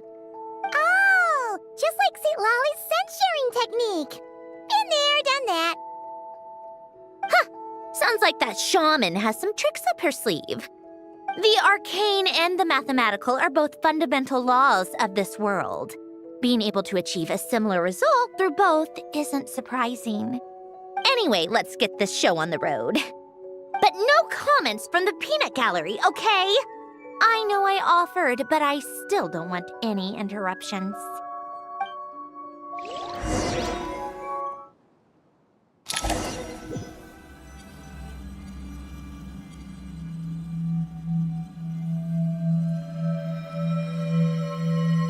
Is this my heart? No, it's probably just the result of Alen's formula. A space dedicated to resolving anomalies. Huh. But it looks like the walls are all mirrors? You made it. About time. Is that me? From the past? You just spoke of anomalies. Well, here I am. What happens when emotion contradicts reason? Shall we sit down and talk?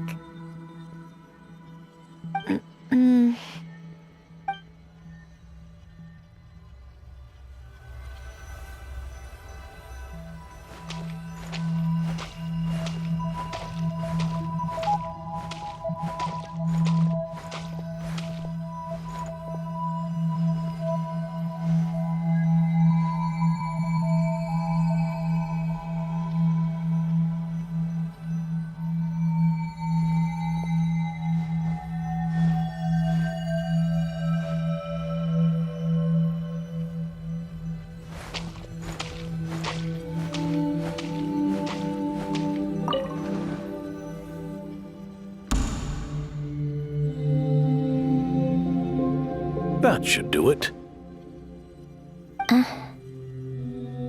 Hello? My name is Alain Guillotin. Can you hear me?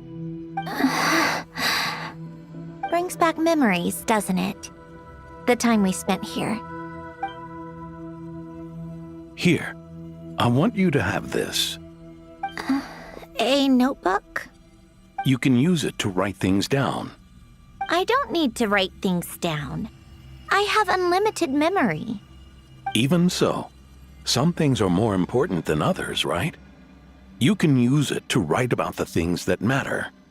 So you wish me to carry out a basic priority sorting operation? I suppose you can think of it like that for now. But journaling is also an act of finding oneself. Much like we use wooden stakes to guide a plant to grow in a certain manner, what we choose to write down gives the soul much-needed direction. In the act of choosing what to forget and what to hold on to, we decide what kind of person we want to become. I don't understand. Like I said earlier, I don't need something like this. This is where we were born. Where our life began. Mornings of tending to the garden. Afternoons spent cleaning, reading, or studying. Evenings of cozying up by the fire, listening to Alen share stories about his past. Alen, What is it? what are you drinking? Oh, this? It's coffee. It, makes me more productive. I want to try it. Oh, okay. Here.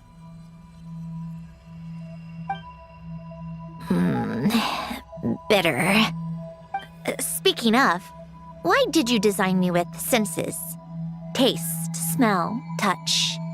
Well, I'm not quite sure. It just felt like the right thing to do. I suppose I hoped you might have a life of your own one day, and that you deserve to experience all life has to offer. Oh. Still bitter. But the smell is nice. I thought those peaceful days would go on forever. You know that's not possible. Maybe. But how was I supposed to know the end was just around the corner? That was just bad luck. Was it? Well, it certainly became a pattern, now didn't it?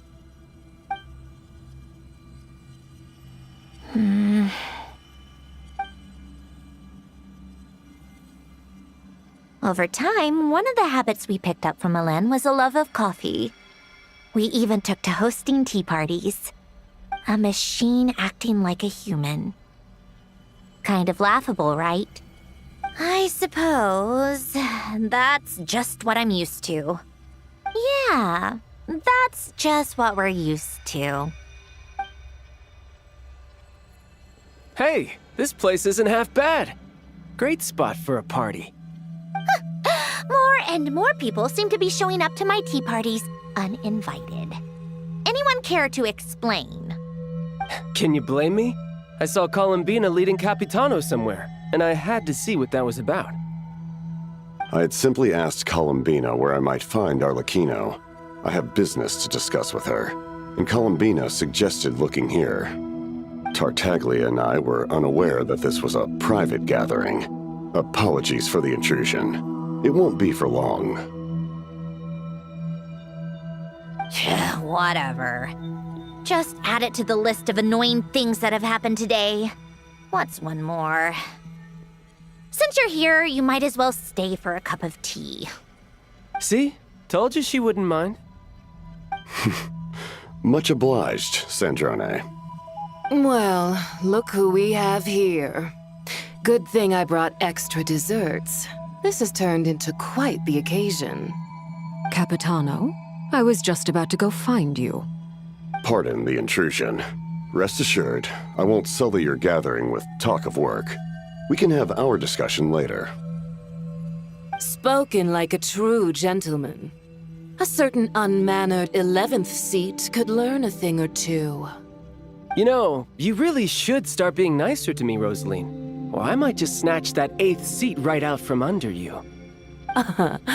I'd like to see you try.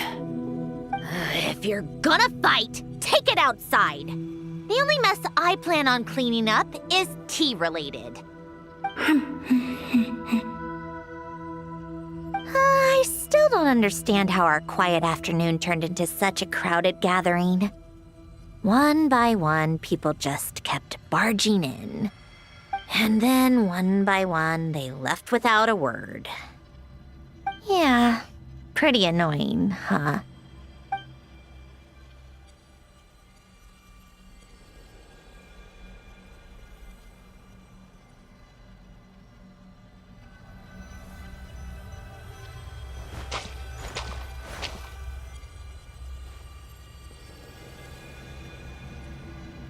Of all my days with the Fatui, the times I spent with you, Arlecchino, and Rosaline, they were my favorite. Goodbye, Sandrone.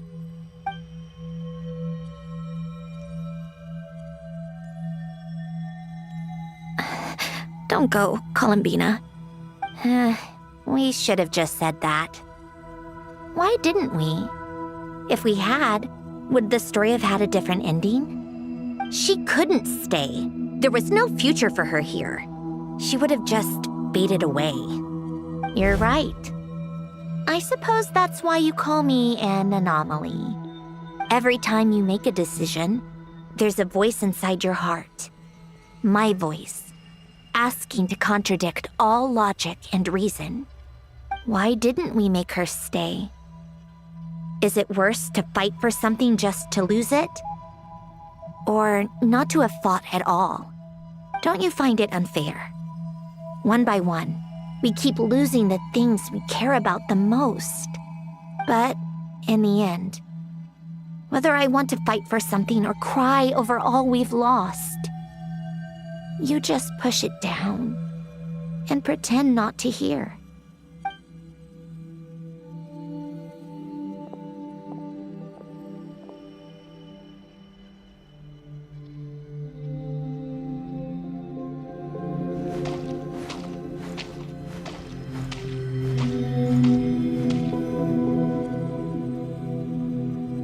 And now, even Polonia, the other half of Elend's legacy, the last remaining member of our family, even Polonia is no longer with us. I did everything I could, but it's just like Elend always said. Polonia was one of a kind. There was no replicating what he managed to create. Don't you feel like our connection to the past is fading bit by bit? Like, even the things we have left are slowly slipping away. I suppose. But you can't move through life without having to say goodbye. And even as we experience loss, there are always new things to be gained. Ever so logical. What's your take then? It feels like the more I care about something, the faster the world takes it away. It sounds so stupid, but I can't help it. That's the hand life has dealt me time and time again. Why even fight for something that's just going to be lost in the end? Better to never have had it at all. Better if it would all just disappear. Dark, I know. But the heart wants what it wants. Maybe the stellar linchpin appeared because of me. Because of what I wish for. I don't think so. Yeah, probably not. What an anomaly wants goes against all logic and reason after all. Well, go ahead and do what you came for. You're here to resolve the anomaly, aren't you?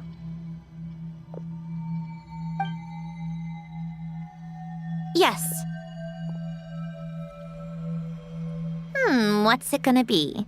Keeping me imprisoned here like before? Or eliminating me entirely, like debugging a code? That might actually be a mercy. I don't care. I just don't want to experience the pain of loss ever again. Go ahead. I'm ready.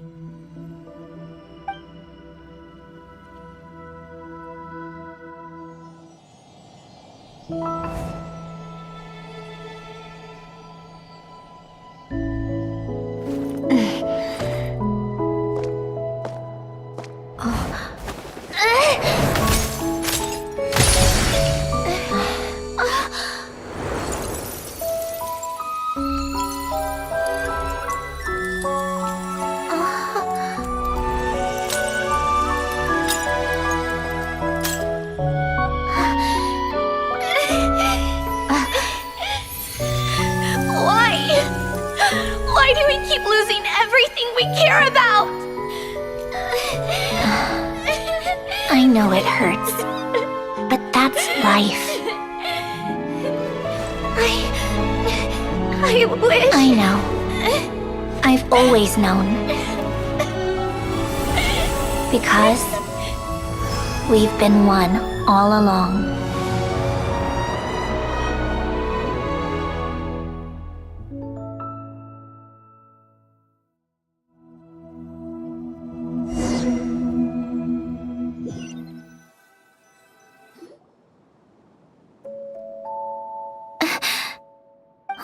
Sandrone?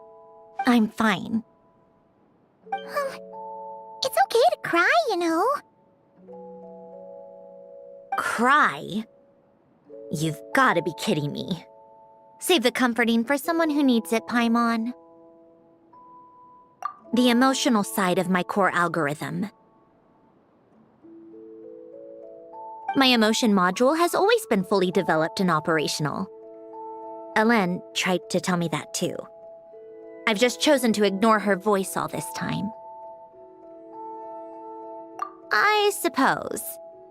Come to think of it, it's kind of like the aquarium on the ship. The aquarium? The old me took one look at it and saw something I would inevitably lose. So I stopped putting in the effort. Then, one by one, the fish all swam away, and the place became even more bleak and depressing. Pretty pathetic, right? Don't say that. A lot of people would feel the same. It just shows how much you care about what you have. Now? After seeing what you've done with the aquarium, I have to admit, I think it's beautiful. It's like you said, we get to keep the things we gain along the way.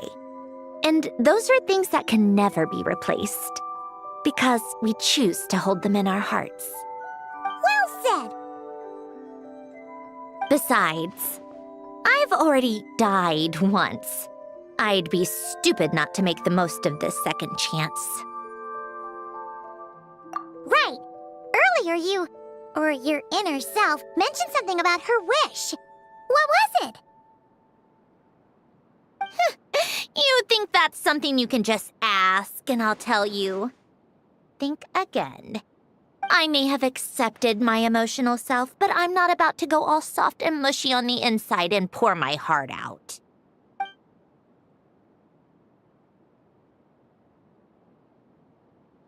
That said, taking a step in the right direction couldn't hurt. Starting with cleaning some old aquarium tanks of my own. Huh? Metaphorically speaking, I mean. Come on, let's head back to the ship. I need to talk to that shaman.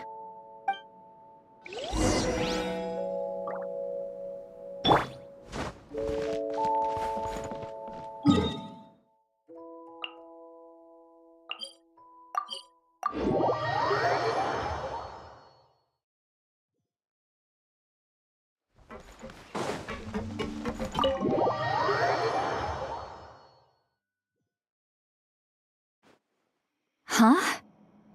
Resentful lost souls? You couldn't get comfortable sleeping near the Opera Epicles, right? Well, I bet that's why. The Fountain of Lucine is where all the water in Fontaine gathers. So that's where the emotions within the water converge as well. Hold on. If it's souls we're dealing with, feeling uncomfortable should have been just the beginning. I should have been able to hear their voices or something. And under normal circumstances, I'm sure someone of your talents would have. The problem is, these souls are no longer complete. Remind me how they ended up like that again? You mentioned something about them being split apart?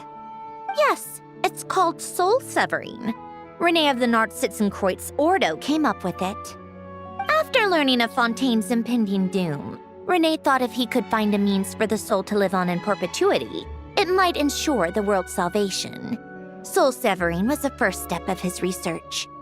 Unfortunately, his theory of the four orthants was imperfect at the time, and a failure along the way caused his physical form to dissipate. Jakob, another member of the Nartsitzenkreuz Ordo, sought to carry on Renee's legacy and restore his physical form.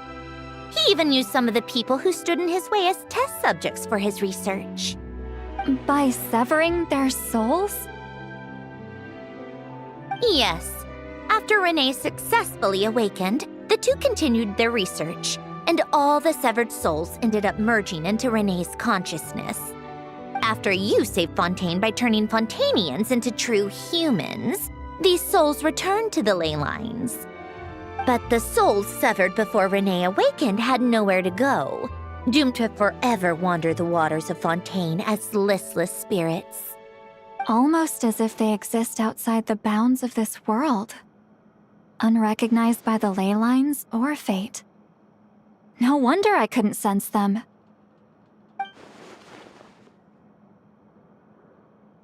Not only that, but over time, they began to fuse with other entities. Their inner resentment lured in all sorts of evil beings, which corrupted and defiled them into nothing more than accumulations of filth. But the full transformation must have been recent. Otherwise, the Udex surely would have noticed. Wait, no, he must know already. That would explain the underwater melazine patrols. No wonder I kept running into officers from the Mara Chaussee Phantom earlier. In that case, let's go find Nervalette and we can sort it out together. No, not just yet. Why not? For one, the diplomatic castle alone would be a nightmare. Even though I haven't reported back to Snezhnaya yet, I'm not planning to leave the Fatui anytime soon. Besides, with me here, success is a done deal.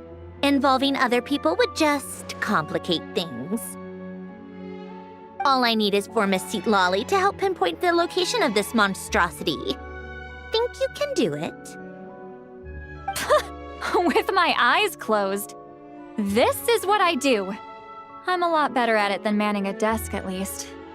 But, how exactly do you plan on resolving this soul stuff? Even to me, there's no obvious answer. Seems pretty complicated, all things considered. Just trust me. I have the perfect solution. Oh, all right. If you're that confident, we'll follow your lead. Why the sudden interest in helping Fontaine with this, Sandrone? You never knew Renee and the others, right? No, I didn't. And you're right. This problem has nothing to do with me. I wouldn't get within 10 feet of the Nartschitzenkreuz Ordo or its members. But, in his later years, Elen told me he regretted not helping his best friend when he needed it the most. He also felt sorry towards Marianne for being too lost in his mechanical research to look after her properly. If he were still with us, I think he'd do the same. He might have a few choice words to say about it, but even after everything, he wouldn't leave his friend's mess for someone else to clean up. Friends shouldn't hold grudges or leave behind regrets. Fixing what happened between him and Renee was one of his greatest wishes. All I'm doing is fulfilling it in his stead. You know, you really do seem a little different now. You mean everything that just happened wasn't for nothing? Why, thank you for pointing out the obvious, Paimon. Just washing off the grime of the past. Turns out, a lot can build up after being ignored for so long. What's this about aquarium tanks all of a sudden? They go off on some grand adventure and what? Now they have their own private code? Stupid. All right then, Lolly. Tracking this thing down is up to you. Huh? Oh, right. No problem. You got this, Granny Eatsley!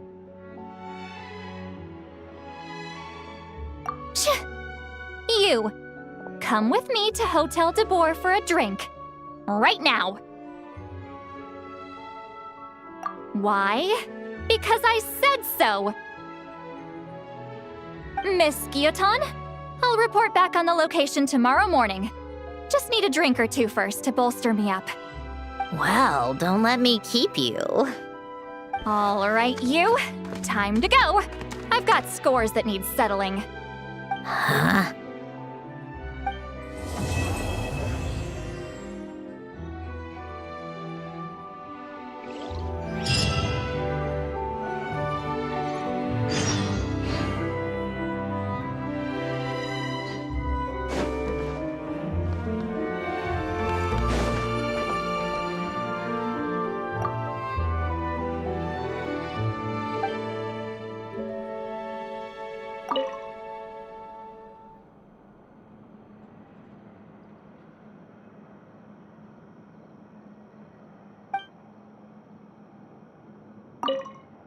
Listless, abandoned souls.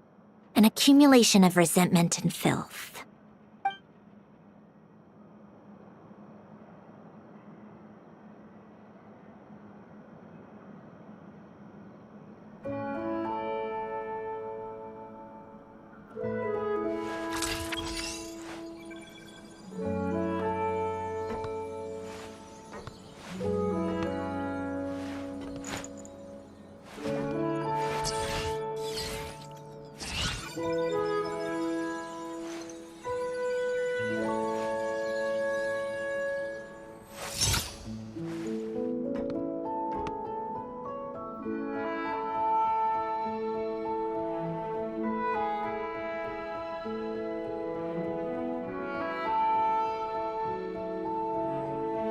It's about time we threw another tea party, don't you think? I wonder who else is free.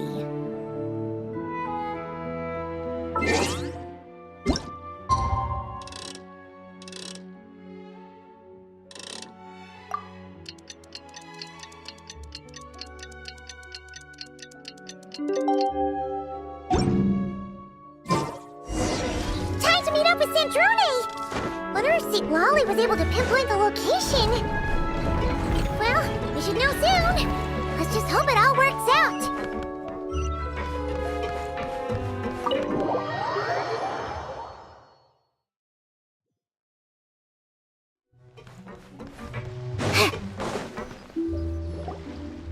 St. Lolly sure drank a lot last night, huh?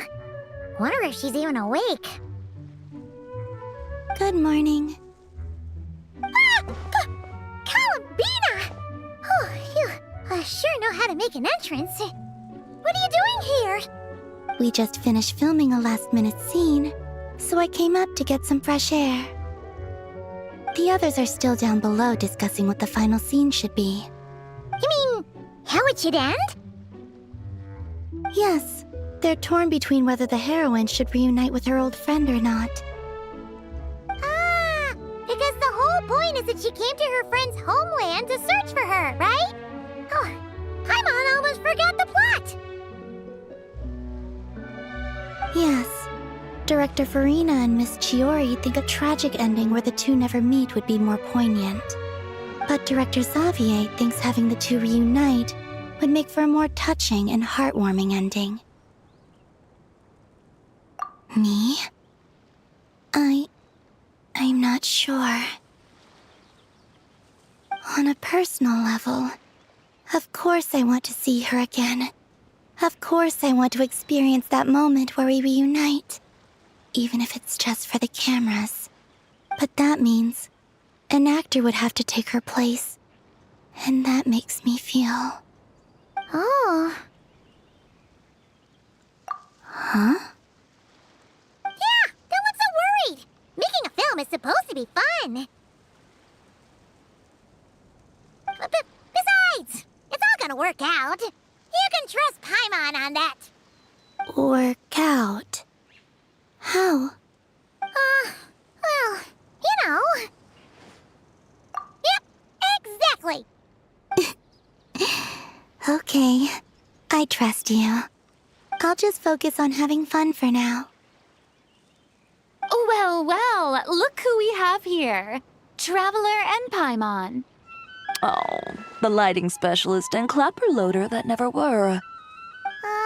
Yeah. We kinda went AWOL, didn't we? Sorry about that. Seriously, don't worry about it. Everything's going smoothly on our end, so just do what you need to do. You seem to be in better spirits now, Miss Columbina. I apologize if our earlier discussion put you on the spot. It's okay, I'm fine now. The Traveler and Paimon talked me through it. So, what are your thoughts on the ending then? Should we have them reunite or not? We should tie everything up in bows. Huh?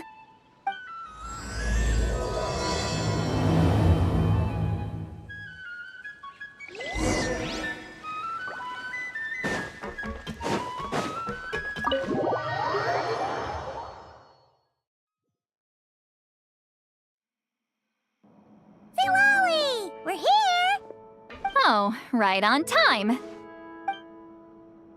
Well, yeah. We weren't the ones who drank our weight in alcohol yesterday. What? Are you suggesting Granny can't handle her liquor? It takes a lot more than that to get me drunk.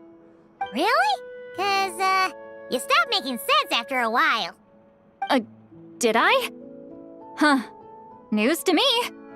I didn't say anything too crazy, I hope.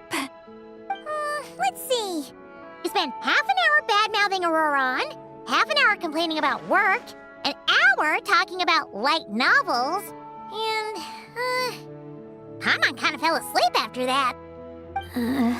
Are they gone? Oh, the crew? Yeah, we bumped into them on the deck, but they just left.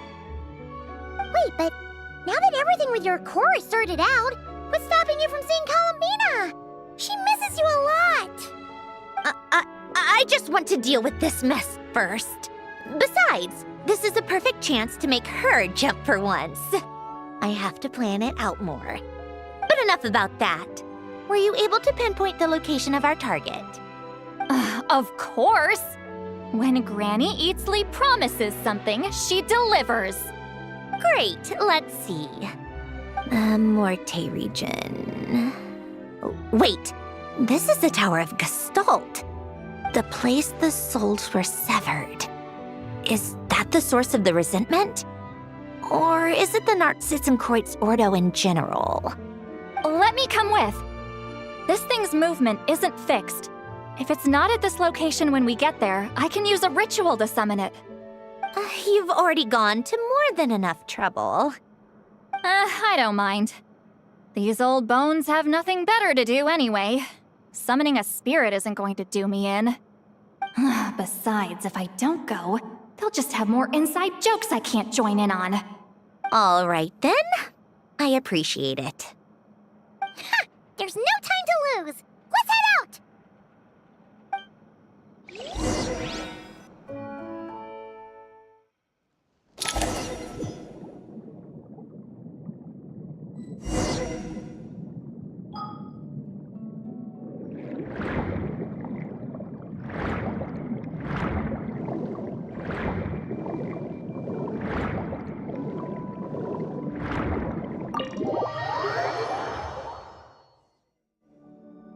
Huh, no sign of it so far. Should I start the summoning ritual? Let's drain the water from this floor of the tower first. It'll make it easier to move around. Wait, we can do that? Of course. Alan and Renee both saw the future that awaited Fontaine and even shared a few methods for waterproofing buildings. The principle behind it is... not important. Just unlock the mechanisms in the order I tell you.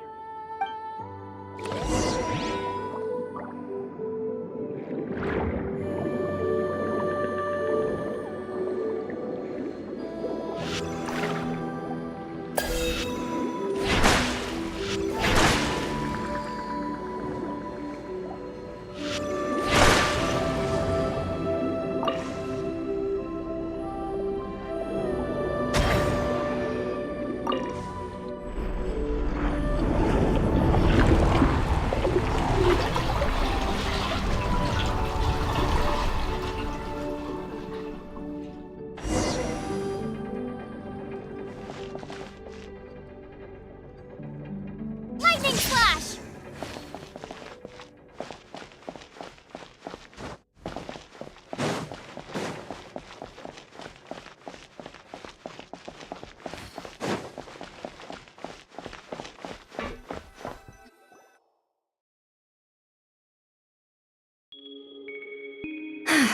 Ready? Yeah, when this thing appears, I'll try talking to the souls inside. But more than likely, they've already been driven to madness. If communication fails, we'll have a battle on our hands. In that case, Paimon better find a hiding spot.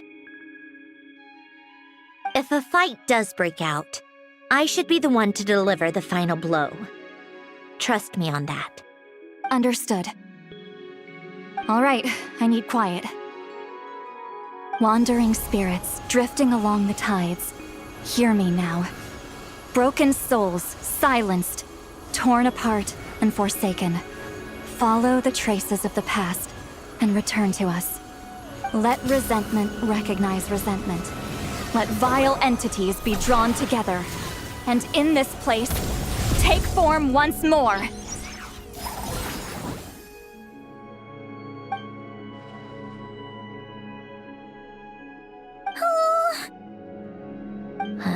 What now? Is that it? This is exactly why I deal in math, not magic. How are we supposed to know what stage the spell is at? It's like there's no logic to speak of. Mechanical science is so much easier to...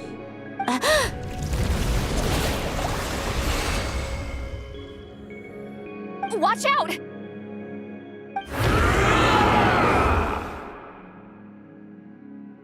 Hey, you! Or whoever's inside of you. I need you to listen to me. I'm a descendant of Fontaine's Lord Artificer, Alain Guillotin. I can make you whole again and return you to the ley lines. You just need to work with me here.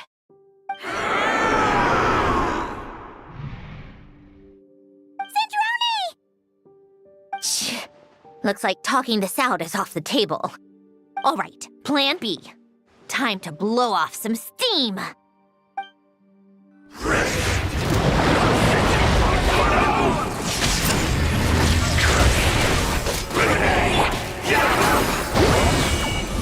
You're cursing out the wrong person! I didn't even know this!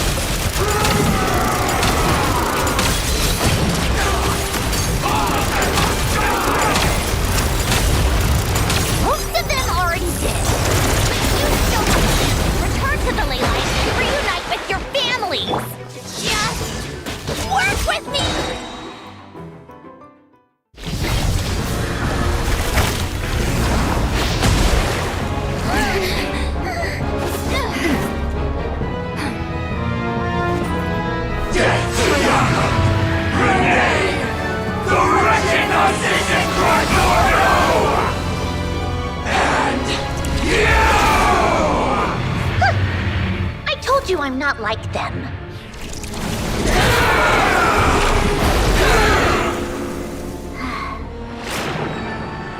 I'm stronger. Inverted. World formula. Reversion.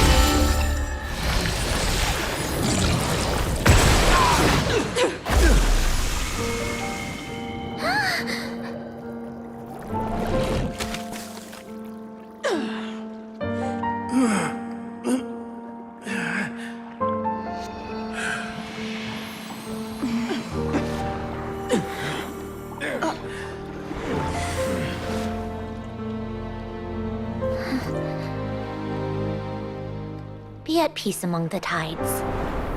Lost souls.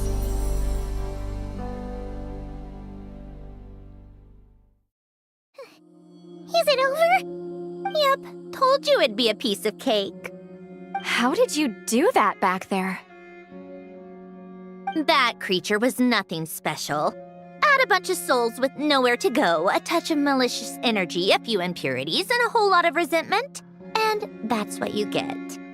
All I did was separate the original souls from the rest of the filth, allowing them to be accepted by the current rules of the world. The principle behind the world formula is divergence. Starting from a point of origin, it deconstructs and reconstructs the possibilities of the world to find certain answers. So, it would follow that reverse calculating the world formula allows us to achieve convergence and restoration instead. Using a numerological array, I was able to do just that. It's similar to the concept of homological reduction in mathematics. I reduced them to the basic fundamental essence of their being without changing their underlying nature. That meant... never mind. Judging by all the blank stares, I'm guessing you don't actually care. I think I finally understand how Outlanders feel when I ramble on about shaman stuff. Point is, it was super impressive! You really are amazing, Sandrone! You're just realizing that now? Ahem. Enough about that. We should get going. I'll go reset the mechanisms inside the tower. See you back on land.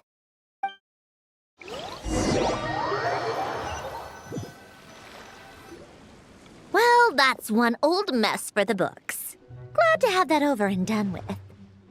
Feels nice to do a good deed every once in a while.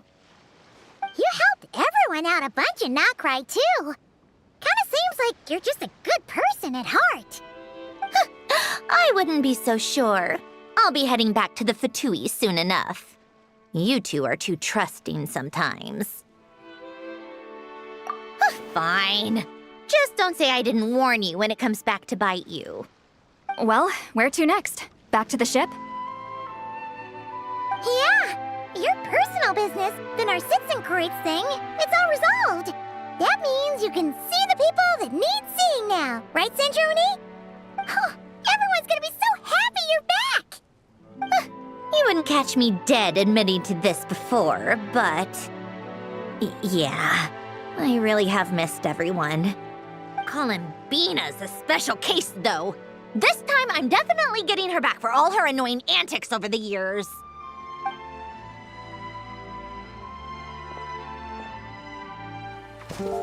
She'll sense me coming from a mile off. How am I gonna...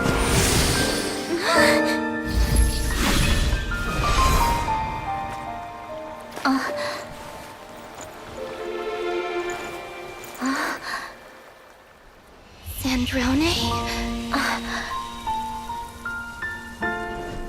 Is it really you?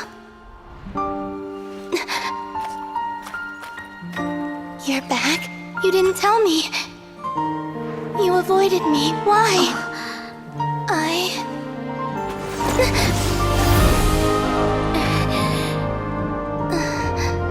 Sandrone? Now we're even. I missed you so much. That makes one of us, idiot. I'm here. Columbina.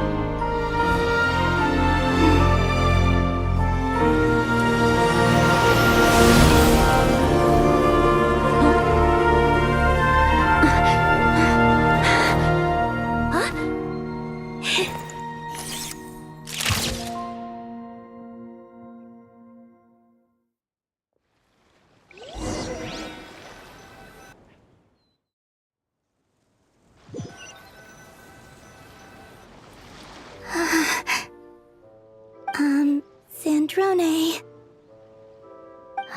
Don't ruin the moment.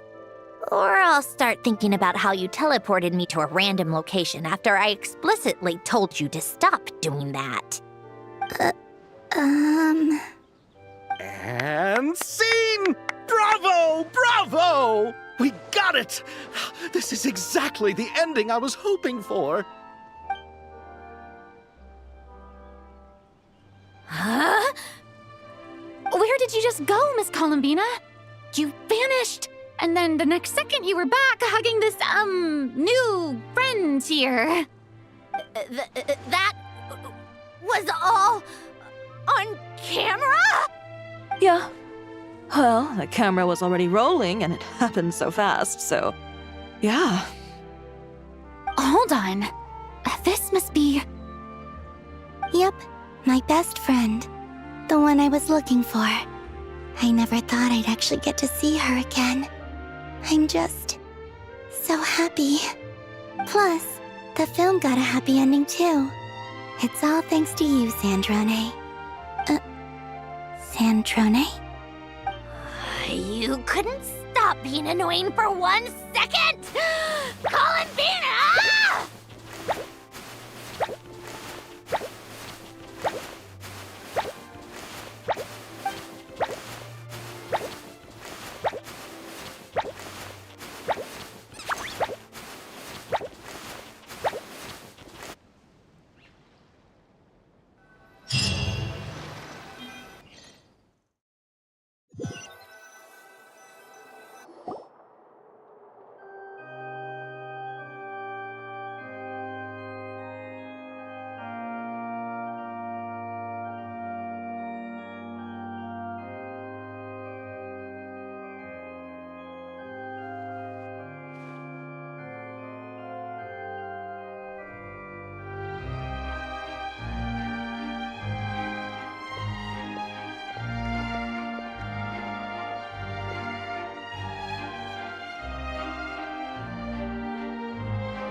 As expected, going to the opera house is the true way to enjoy a film. You get to see the audience's reaction in real time, too. The ending seemed to be received quite well. I can't believe you let us include that in the final cut, Sandrone! You even agreed to help us reshoot a couple of shots. Thanks a million. Most of it was caught on camera already, so it's not like I had much of a choice. Besides, the film I'm in is going to be anything less than perfect. What are you laughing at? Nothing. It was just interesting to see us on screen together. I'm glad this moment is going to be preserved forever. Just a pity we didn't take home the Farina Award this time around. Well, artistic films can rarely compete with commercial ones. You should have prepared yourself for this the minute you changed the script. True. Oh, did I hear someone mention the Farina Award? Come on, don't gloat. I won't.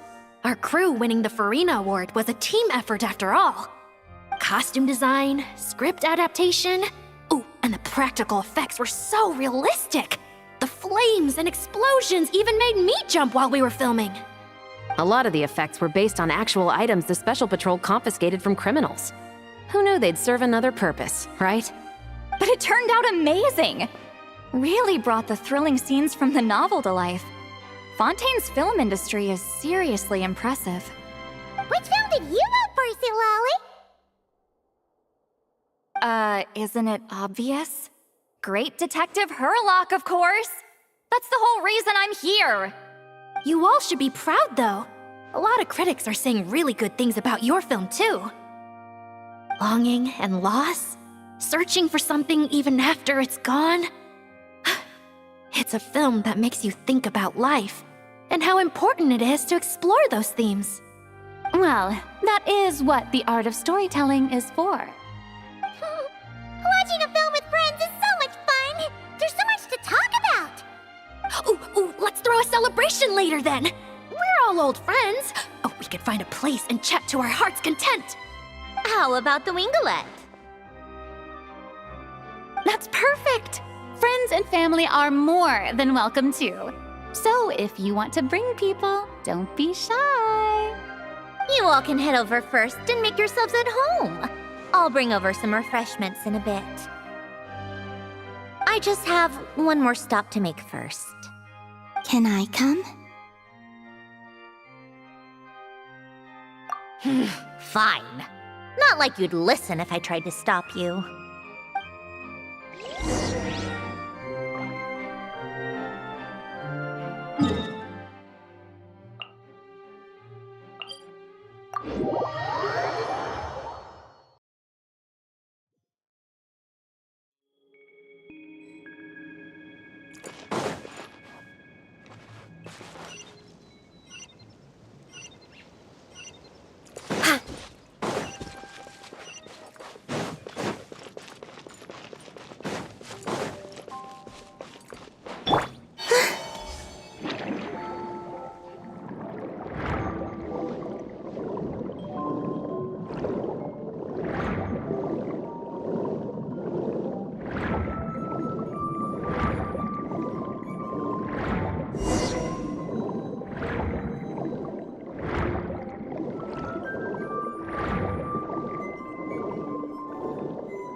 Wait, is this?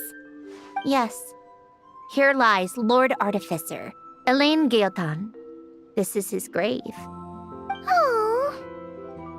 I'm sorry, Ellen. I'm sorry this is the first time I've been back since leaving Fontaine. I should have come to see you more often. I got your gift. I even cleaned up one of the Nartsitzenkreuz Ordo's messes along the way. Our home is just as quiet and warm as it always was. The flowers in the garden are still thriving. I'll make sure to tend to them more often from now on. Polonia received irreparable damage in battle. I should have taken better care of your invention. I'm sorry. Polonia was family to me. Just like you. You always said I was a fast learner. But I'm not so sure. It took me far too long to learn the things that truly matter. I never said this to you back then, but thank you for creating me. For giving me the chance to experience life. Being your family meant everything to me. Absolutely everything. Can I say a few words as well, Sandrone? Don't need my permission. Hello, Mr. Guillotin. I'm Sandrone's friend. You don't need to worry. Sandrone is doing great. Not only is she a brilliant scholar, she's made a whole bunch of friends, too. And she takes great care of them. As if... She'll never admit it, but she's always there when her friends need it the most. I wouldn't even be here without her. So, if she ever needs help, her friends will be there in a heartbeat, including me. That's what best friends are for. Columbina. What else? Oh, she likes drinking bitter coffee, listening to piano music when she can't sleep, Turns out she even likes giving hugs. No, wait! Don't tell him all that! Huh? I don't understand. I didn't think you'd want to hide things from him. Well, yeah. But there are still things I don't want to say. Okay. I'll come by myself and tell him for you then. That's not what I meant! All right. Enough with the speeches. If no one has anything else to add, let's just leave it there. Should we say a few words too? Kinda seems like Columbina said it all. Oh, great idea!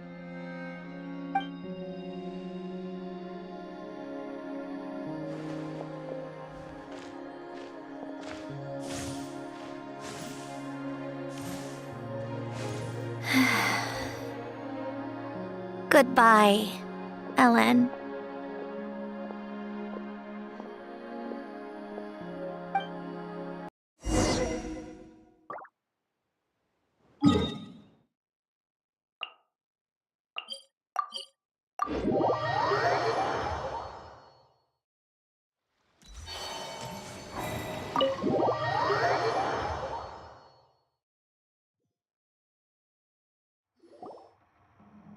You made it!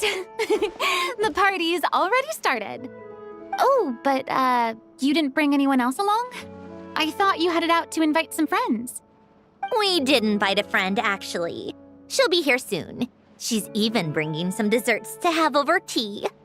You should join us later, Miss Farina. I do love a tea party. Then don't mind if I do. This seems like a fun occasion. Let's go talk with everyone. Good idea! We'll introduce you to all our old friends.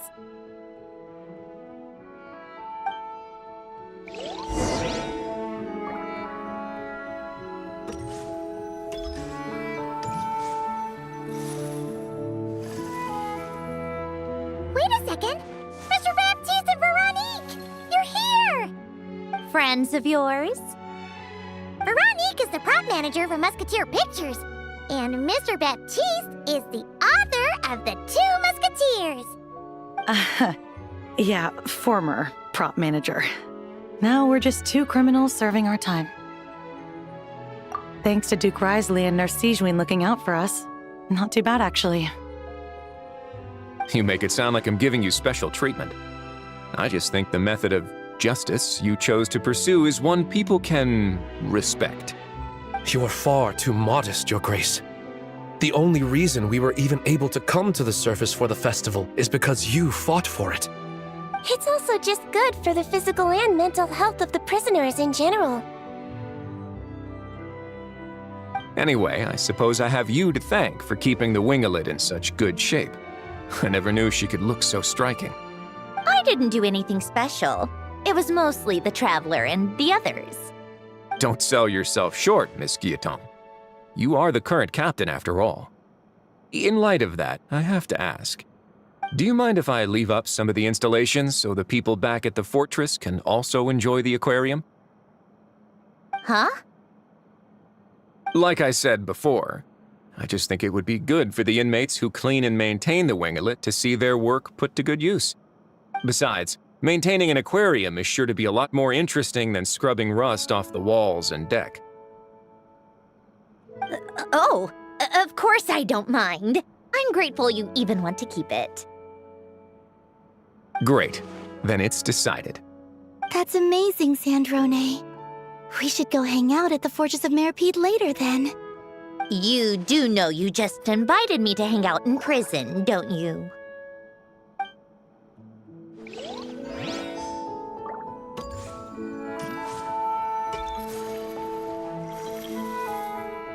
Granny Eatsley, you're really not going to let us borrow these cute little stuffed toys for our magic show? First of all, Seat Lalin and Eats Papa are Chi-Chi meal. They have inauspicious stars sealed within them, and they're my helpers, not toys. But the Grin Malkin Cat and Boggle Cat box are Linny and Lynette's helpers. And they still make good partners on stage.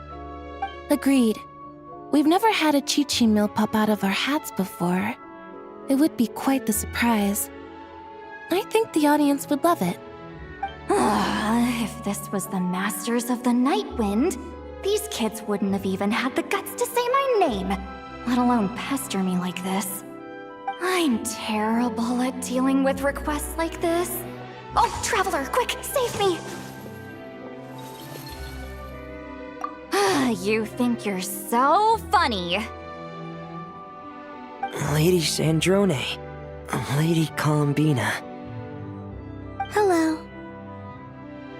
Don't look at me like that.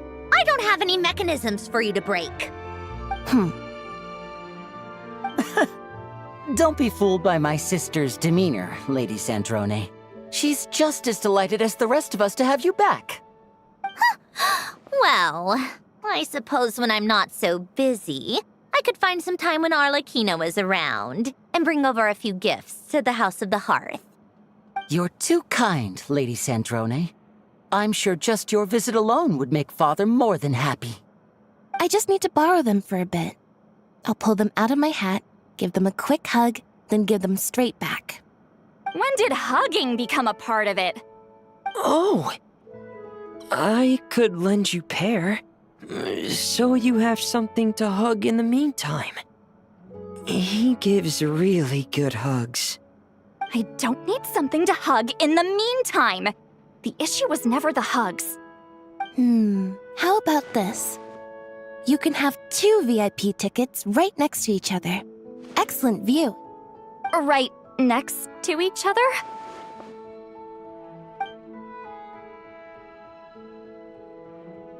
Yep, super quiet. No one will bother you.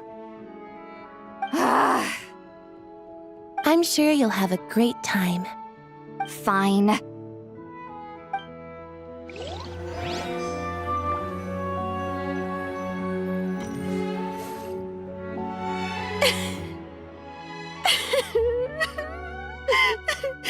What a dream come true! For once, it all worked out! I can die without regrets. Let's not get too ahead of ourselves, Director Lapine Pauline. What was in that piece of cake you just handed her, Escoffier? Maritime flowers, eggs, flour, same as all the other pieces. What, you think I tampered with it? Playing a detective in real life now too, are we? Oh, it's so delicious! I'm so happy! My life has peaked!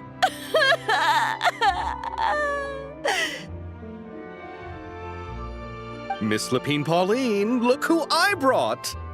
Master! Wait, what happened to your face? Why are you crying? Never mind my face. Here, let me introduce you. This is Miss Charlotte and Miss Escoffier. Things are sounding lively over here. Oh, look who it is!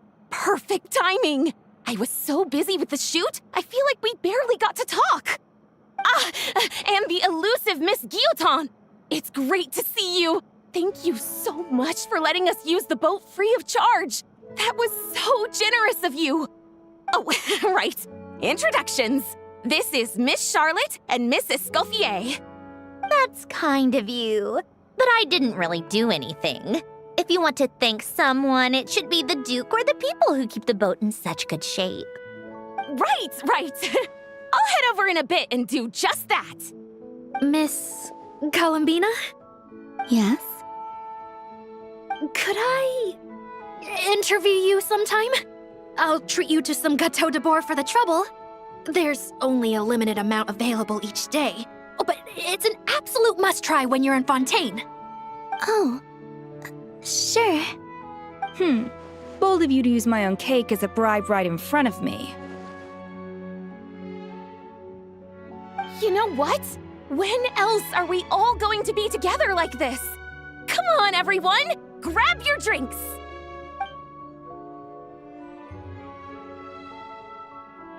Are we going to toast?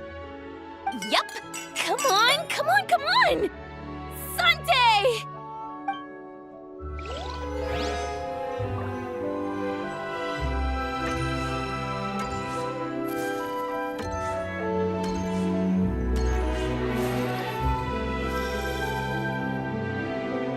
You made it. Sorry for starting the celebrations without you. No worries at all. We're just glad everyone's having such a great time. Oh, right. You've probably seen them around already, but let us introduce you for real. This is... Miss Columbina and Miss Guillotin, right? We saw the film you were in. It was so touching. Yep. This one started bawling her eyes out right next to me in the theater. I know. I didn't bring nearly enough tissues. Thanks. We saw your film too. I memorized all your names. Oh, guess we can skip the introductions then. Our effects were pretty over the top, right? Some of the extras in the big scenes were actual members of the Spina di Rosula. So basically, your contribution was creating realistic-looking chaos. That wasn't the only realistic aspect. Miss Chevres and Miss Emily were also kind enough to lend their expertise on criminal investigations and forensics. Oh, it was nothing. I was just honored to take part and help out. Wow! No wonder your film turned out so good! You basically had an expert in every field. Talk about a stacked crew! Oh, speaking of, want to join in on a round of tabletop troupe later, Miss Columbina and Miss Guillotin? I mean, what better place for a party than a party? Here we go again. That sounds interesting. Yes! Persuasion successful! What about you, Miss Guillotin? I guess one round couldn't hurt. Critical success!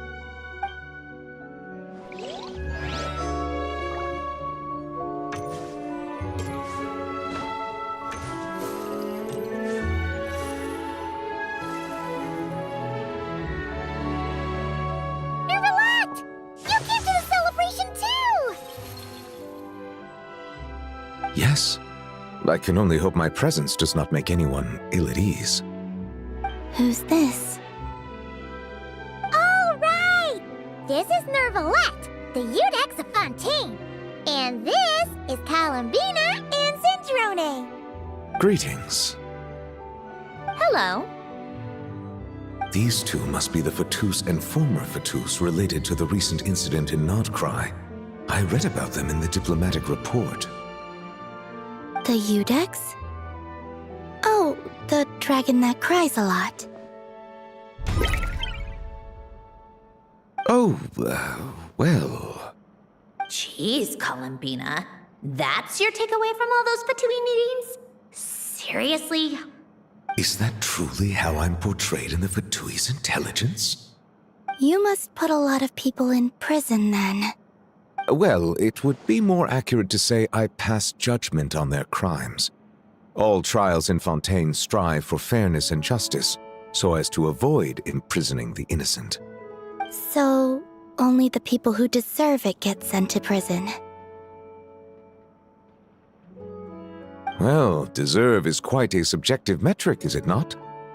At the very least, I can promise that in every trial over which I preside, I make every effort to deliver a fair verdict.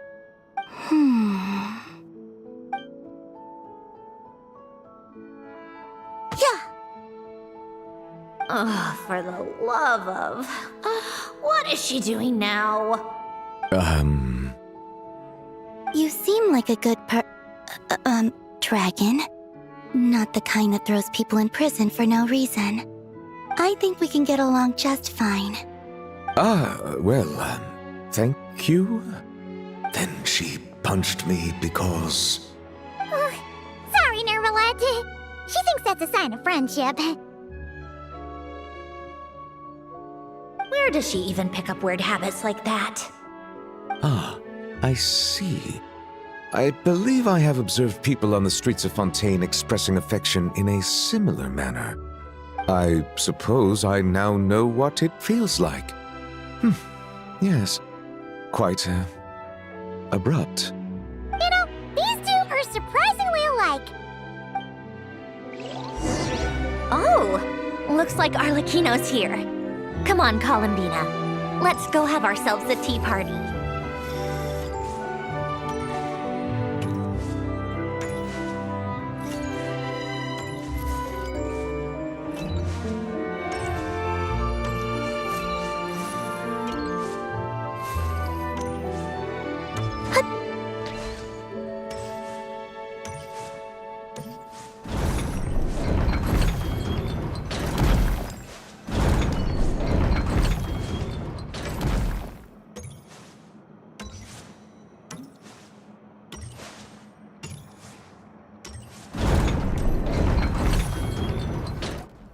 Well, it's been quite some time since the three of us gathered to drink tea like this. Yes, but your tea is as good as ever, Sandrone. Of course it is.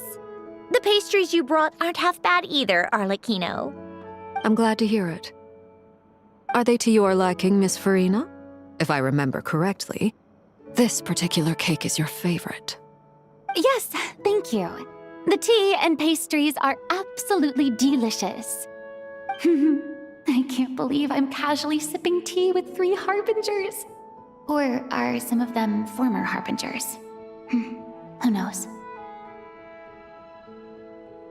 Due to diplomatic reasons at the time, our last tea party was rather tense, wasn't it, Miss Farina? You have my apologies. But this is simply a casual gathering of close friends. So I do hope you can relax and enjoy yourself. Of course! I appreciate the hospitality, in both cases. Next time, let me be the one to treat all of you. I'm sure we'd all be delighted to have you join us more often. The same goes for you two. Of course we should do this again! We've all been through thick and thin together by this point. This is nice, Sandrone. It reminds me of the happy times back in Snezhnaya, when things were so lively. Yeah. To be honest, I never thought these gatherings would feel this lively ever again. Well, I think I speak for all of us when I say we're truly glad you're back, Sandrone. Me too. I've realized that holding on to what matters doesn't just mean protecting what you already have. By reaching out and striving for something new, you can gain much more than you think. No, that certainly doesn't sound like something the old you would say. Well, I'm only going to say it once, so don't get used to it. Who knows? Perhaps your tea parties will only get livelier from here on out. Once you return to the Fatui, we'll have more opportunities to keep in touch in any case. I want to spend more time together too. But I don't want to go back to the Fatui. Well, Notcry isn't too far from Snezhnograd. It shouldn't be hard to find a place where we can all get together. Oh, and then I can sing for you. Or put on some of your favorite music. Just like the old days. Speaking of music, I spotted a mechanical piano below deck. Is it yours, Miss Guillotin? Yes. Reclaimed, I suppose you could say. Why don't you play something for us? Huh? In front of all these people? Yes, why not? You play so well.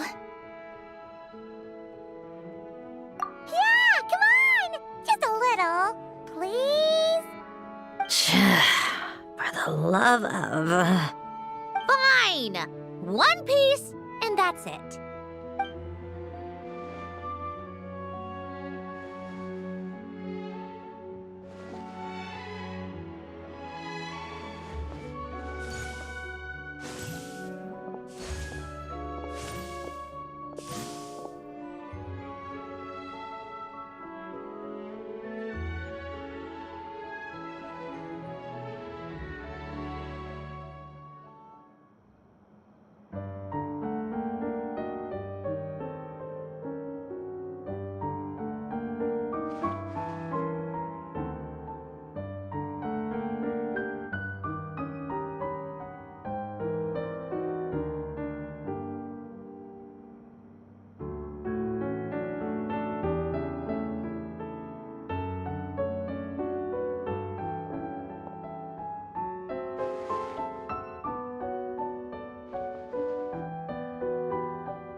Musketeer pictures! Everyone ready? I'm not sure I should be in this one. Of course you should. You might have primarily helped out another crew this time, but you're still a member of Musketeer Pictures. All right, thanks. I'll still stand a bit off to the side, though. Can I be in the picture too? Of course, Miss Veronique. I would have loved to have you in the last one, too, if circumstances had allowed it. Thank you, Director Xavier. Do I really have to be front and center? You're one of the lead actors! Of course you do! Nervous, Sandrone? No! All right, look at the camera! And 3, 2, 1. Musketeer Pictures!